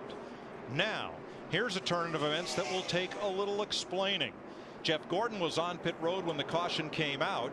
You saw him complete his stop, get back on track ahead of the pace car, so he's the last car on the lead lap. The next time around, while we're in commercial, all of the lead lap cars pit, leaving Gordon to come up behind the pace car as the race leader. His rabbit's foot is hopping along. You could not have called it any better to have him pit stop when the flag waves for caution and emerge as the leader, but he did. It's the perfect storm. I mean, you could not have nailed it any better. But now he has a little problem between him and that pace car. Kurt Busch in the 2, Dale Earnhardt Jr. in the 8, Martin Truex Jr. in the 1. Remember, those were all cars that made green flag stops. So when this caution came out and everyone pitted, they stayed out. So they're at the tail end of the lead lap right now. Jeff Gordon, the 4th car in line, the leader. Here's a look at your Napa race summary with 20 laps to go. I actually don't think those cars are a problem other than if they hold him up, and they're not. They're good race cars. They won't. But them being in front of him could give Tony Stewart and Matt Kenseth a real shot at getting around him. Pick the wrong line, go high, everybody goes low. You go low, everybody goes high. You could be in big trouble. There is Jeff Gordon, not directly behind the pace car because those cars on the outside lane, they were a lap down when the caution came out, but because all the lead lap cars pitted, they are now on the tail end of the lead lap. Kurt Busch, Dale Jr. and Martin Truex. We're coming to green with 19 to go from our DLP Ultimate Picture Cam.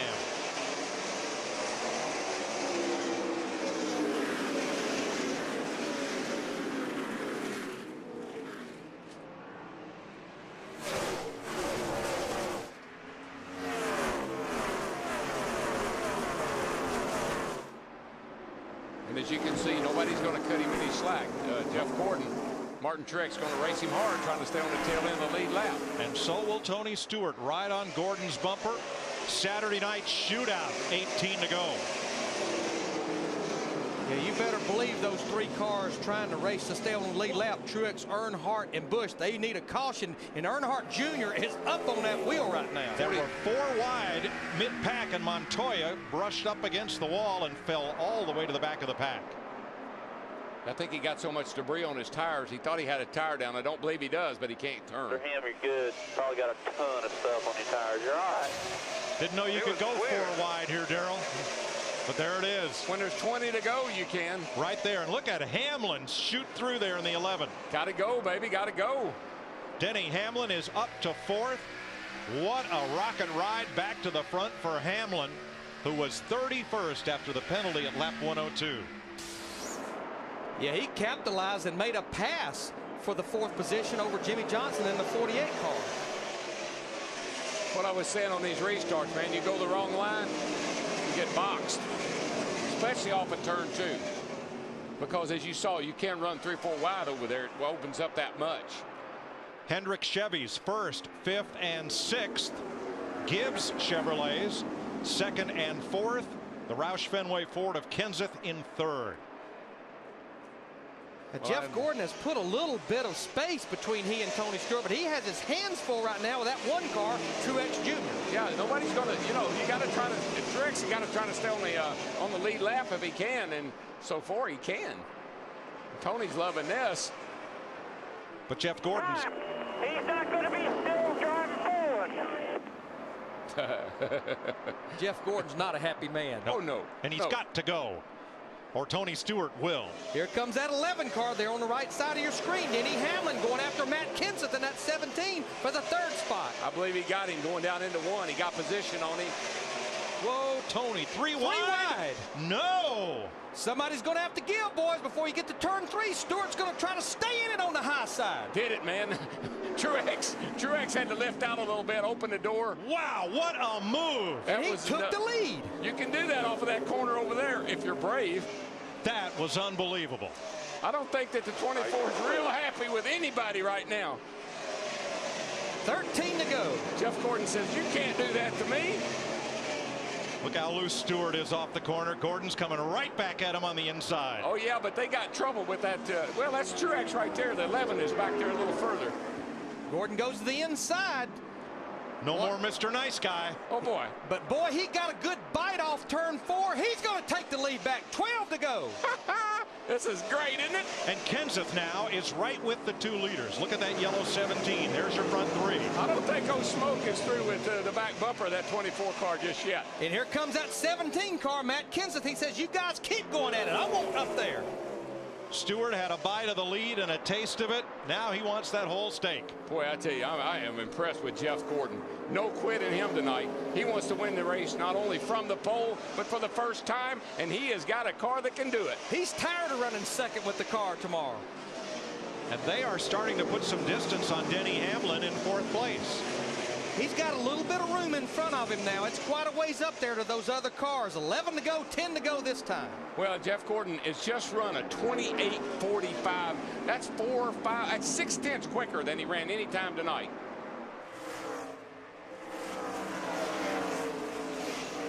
He is the money man. Those 2 passes were just incredible. First, Stewart right up the middle. I didn't think those 3 cars would fit right there. You got to give Truex a lot of credit, though. He squeezed up and made just enough room for the 2 leaders to get through. He finally realized that was enough. He fought as hard as he could, but when it was time to get out of the way, he did. And all Stewart did was get Jeff Gordon right back up on the wheel. Oh, yeah. Jeff didn't like that. I'm going to get that, boy. Great racing. You know, I think I found something I like about the car tomorrow. It gets pretty racy. The finishes we've had with these car tomorrow races. And there, Denny Hamlin in the 11. He gets Matt Kenseth for the 3rd spot. Here comes Jimmy Johnson in that 48 car. This is 3rd, 4th, and 5th right here. I don't believe they got anything for the 24, though. He's checking on out on these guys. And here comes Jimmy Johnson looking under Matt Kenseth. 4th place here. Hamlin up for 3rd, 8 laps to go. Got to give a lot of credit to Matt Kenseth. I mean, there's the Ford up there, the only one in. The next closest Ford is 11th, and Carl Edwards. Now this is a battle for 6 right here. Jeff Green in the 66, Kyle Busch in the 5. That 66 car has been so good all night long. This just might be the best race Jeff Green has had since his return to Nextel Cup a couple of seasons ago. Well, you know, we say that, but man, that 6th place finish he had at Bristol was pretty dadgum impressive, and he's backing it up right here tonight with another 6th place run.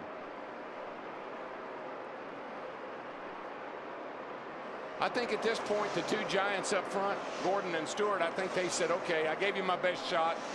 You got it. Well, one thing we know about this car tomorrow, Darrell, the best drivers are still the best drivers, and the smartest teams are still the smartest teams. That's who's up front. And the man up front right now, Jeff Gordon, the 24 car. Remember, he's our Nextel Cup points leader. It'll be 5 to go. You can see the distance he's now put on Tony Stewart in his 20. And Mike, that's the same yesterday, today, and it will be the same tomorrow. I know we're watching our top 5 right now, but we talked about Jeff Green in the 66 car. His teammate, Johnny Sauter, in the 70, up there in the top 10 in 9th. Great run for Haas Racing tonight. I think Jeff Gordon right now, though, guys, think about it. Nobody's won this race from a pole. He's probably going to do it. Jeff Gordon's never won at Phoenix. He's probably going to do it. And guess what else he's going to do? Tie Dale Earnhardt for 6 wins. So tonight, in this weekend, he tied for the most poles in the modern era, and he's going to tie Dale Earnhardt for wins. Funny that today No, Dale Earnhardt was born in April 1951.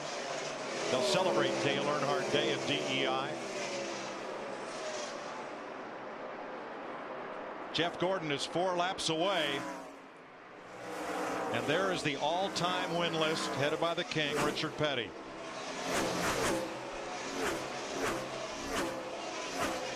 And those are the all-time greats of this sport right there. Passing David Stremmy's wounded car. These cars up front right now are so equal.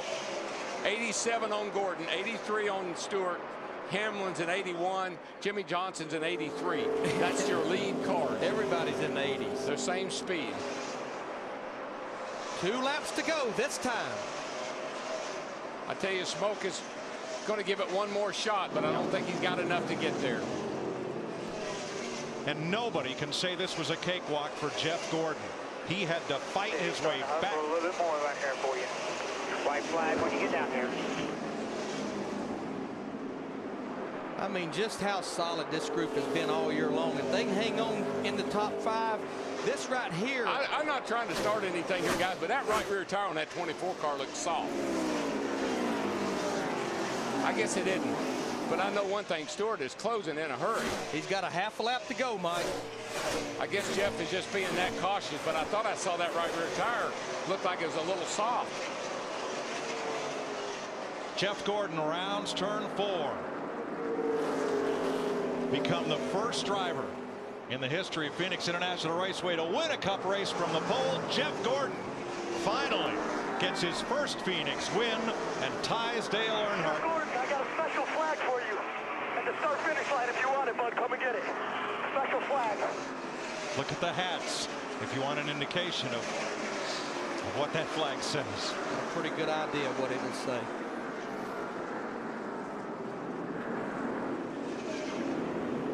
Guys are awesome in there. Way to go.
Chevy congratulates Jeff Gordon, winner of the Subway Fresh Fit 500. Chevy, an American Revolution. As Jeff Gordon salutes the Richard Childress owned number 3 as it was driven by Dale Earnhardt to 6 of his 7 Nextel Cup championships tonight. Gordon ties Earnhardt for career wins in Nextel Cup racing. And I don't think there's any question. We've known for years that Jeff Gordon's going to rewrite the record book. I mean, he's a young man. He's still got a lot of racing ahead of him, a lot of wins, championships. We always knew he would rewrite the record books. Three races for NASCAR's Car of Tomorrow. Jeff Gordon's finishes 3rd, 2nd, and tonight 1st.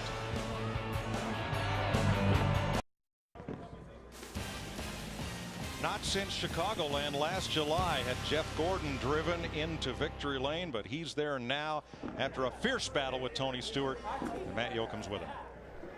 Since last July, he's been chasing that 76 victory. Tonight is special. His first one here at Phoenix in a Cup car.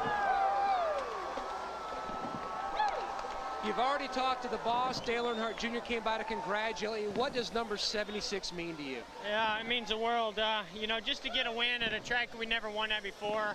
I drove my guts out. I never had to drive so hard for a win, and I love racing Tony Stewart and Jimmy and all those guys who are racing there. And you know, holding that 3 flag, you know, it's certainly by no means say I'm as good or we're as good or even close, but tell you what, to honor him in that way, it really means a lot to me. I learned so much from him, and to even come close to anything he had ever done in this sport is amazing to me. So we want to honor him. We've been holding on that flag for a long time, but to get 76 is incredible. I got to thank everybody from DuPont and Pepsi and you know, GMAC. I'm so fired up here. Obviously, Pepsi, Nicorette. I think everybody's fired up. I mean, starting from when this car fired up and you had radio problems to the great call by Steve Letarte when you were on pit road and the caution came out. It just seemed like everything was in the cards for you tonight. Yeah, it seemed like it. I mean, we didn't lead a ton, but we had a good car. And, you know, I would go for a long way and be one of the best cars, and then it'd fall off a little bit. And we kept adjusting. Great communication. Luckily, I had a radio. We switched that helmet out. It all did fall in our lap. You know, we got lucky getting on pit road when the caution came out, but I thought we needed to keep going through, and I almost drove through the pit. And Steve made the call, and I love him as a crew chief. He's an awesome guy, and he's sharp as can be. And he made that call. You know, he talked to the spotter and talked to me and the team, and you know, he's so cool under pressure. And man, it's just an awesome feeling. Great to get Chevy and Impala in here. You know, I don't know what to say. I'm overwhelmed right now. It's just an amazing victory for us, and I can't believe we finally won at Phoenix. And the first person he talked to in victory lane, a cell phone call from the boss, Rick Hendrick, back in Charlotte. Thanks, Matt. Big Daddy made the big move with 13 laps to go to take the lead for the final time. But when Tony Stewart went to pass him 3 wide, did you think that was it? No, I thought Tony, once he got in front, it'd be hard to get back around, but Jeff did not give up. And think about this, Larry. Mike, this kid started in 1992. 15 years ago, he has rewritten the record books all the way up to now. And I couldn't help but think as I watched him carry that 3 flag around, when he won his first championship in 1995, Dale Earnhardt had been calling him the kid. So on stage, Jeff Gordon toasted Dale Earnhardt, not with a glass of champagne, but a glass of milk. And here he tied the man tonight with 76 wins. What a race, what a finish. Wow, Jeff Gordon celebrates. We go to Steve Burns. Mike, when the checkered flag flew, Denny Hamlin told his guys, I'm sorry, I owe you one. A classy gesture. You got caught speeding entering pit road. You guys restarted 31st, Denny, but you fought your way back. Yeah, I was trying my heart out to bring back a win for everyone at Virginia Tech. I was trying. There's nothing else I could have done. I'm so upset that you know, we got a great car every single week, and we just can't capitalize and get a win. You know, the pit road thing, I was running the same speed I was running every other time, and we checked up to the first time, and I had 2 miles an hour to go before I reached the limit, and you know, it's just I guess that was tonight's entertainment. Thank you, Denny. Let's go to Dick. Jimmy Johnson overcame electrical problems to finish 4th tonight. So all the talk about the car of tomorrow on a bigger track. What's it like on a bigger track? It's still a race car. We still have the same issues, and I think we're all learning how to drive this car, learning how to adjust the car, and it still is aerotight. So I don't think we'll ever get it out of it, out of any car or anywhere. It doesn't matter what form. It's open wheel, closed body, whatever it is. It's just racing. That's what happens. So, you know, I think we're all learning. We're all getting better, and it sure seemed tonight that there were probably 5 or 6 cars that could fight for the win, and we put on a good show for the fans. Nice job. And Monday night, Krista. Another top 5 for Matt Kenseth. Matt, these cars are tomorrow. What do you think, and what do you think of the race tonight? It was a little bit of a struggle for us, but obviously some guys are getting it figured out better than others. It's up to us to figure out how to get them better. So really, only the winner should be able to comment how good or bad they are. But we just got to get ours turning better. It's just really hard to get them to turn in the middle of the corner. And if you can't turn in the middle of the corner, you just try to crutch it, and then it gets too loose. So it was a struggle, but my Dewalt team did a great job tonight. We had great pit stops, great track position, and we finished about where we ran. We definitely didn't run any better than 5th, so I'm pretty satisfied with 5th. You struggle and finish top 5. That's not too bad. Chris Myers? Thanks, Krista. Matt Kenseth, the top Ford Chevy, getting 8 of the top 10 spots. You saw Denny Hamlin wearing the native of Virginia, the Virginia Tech cap. Again, honoring, remembering a number of drivers, decals on the car. Other drivers going to Blacksburg. And Tony Stewart, we politely declined an interview post-comment, but let's talk about the moves made by Jeff Gordon, his crew, after 4 second-place finishes during this streak when he hadn't won a Cup race. He finally ties the late, great Dale Earnhardt. Well, I know that's a huge accomplishment for Jeff Gordon. I mean, it seems like this year he's out to set records and to get a lot of things back on track. I mean, everything's just falling in place for him, from his marriage to his fatherhood. It's up and coming to the fact, going 3-2-1 to be able to finally win a COT race. I mean, again, it shows how strong this team is, where they've been.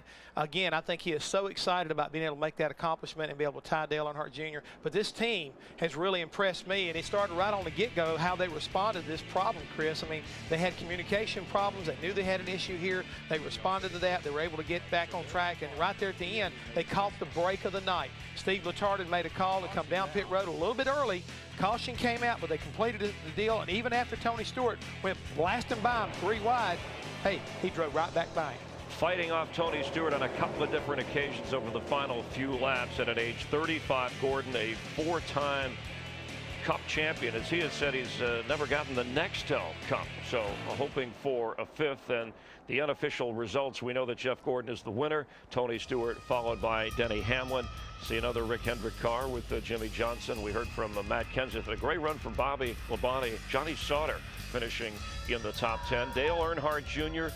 tried that quick pit early, backfired. He struggled, but he still had a pretty solid run, right along with Kurt Busch. I mean, you can't leave those 2 guys out. Had pretty respectable finishes. Jamie McMurray got off, with a bad problem early on, had a car overheating, lost some laps, struggled the rest of the night. Casey Kane, who hoped to make up some ground, continuing to have problems, rounding out the field, just a couple of cars failing to finish. Jeff Gordon came in as the points leader, getting his first win of this season, the 8th race of the season. Jeff Burton remains 2nd. You see Denny Hamlin 5th, Tony Stewart 7th. Carl Edwards remaining in the top 10. Mark Martin picks up a he actually moves up a couple of positions. So, hey, even though he's semi-retired, he's still running strong. Next weekend, we'll celebrate Dale Earnhardt Day. The late, great Dale Earnhardt would have been celebrating a birthday at Talladega, and we will take you there. Our coverage begins Friday with a couple of sessions of Nextel Cup practice, followed by Busch Series qualifying here on Speed. And then on Saturday, Nextel Cup Series qualifying on Speed. Sunday, April 29th, NASCAR Race Day. You catch that in the morning on Speed and the Nextel Cup Series Racing. Presented by Domino's Pizza on Fox, followed by NASCAR Victory Lane on Speed. And in July, the 35-year-old Jeff Gordon will become a father. Maybe thinking about that. Yeah, he's probably telling, hey, how do you like me now? Daddy's a winner. Who's your daddy? Jeff Gordon. For Jeff Hammond, I'm Chris Myers, our entire crew. Thanks for watching NASCAR on Fox. We'll see you next Sunday at Talladega. Promotional considerations provided by the following.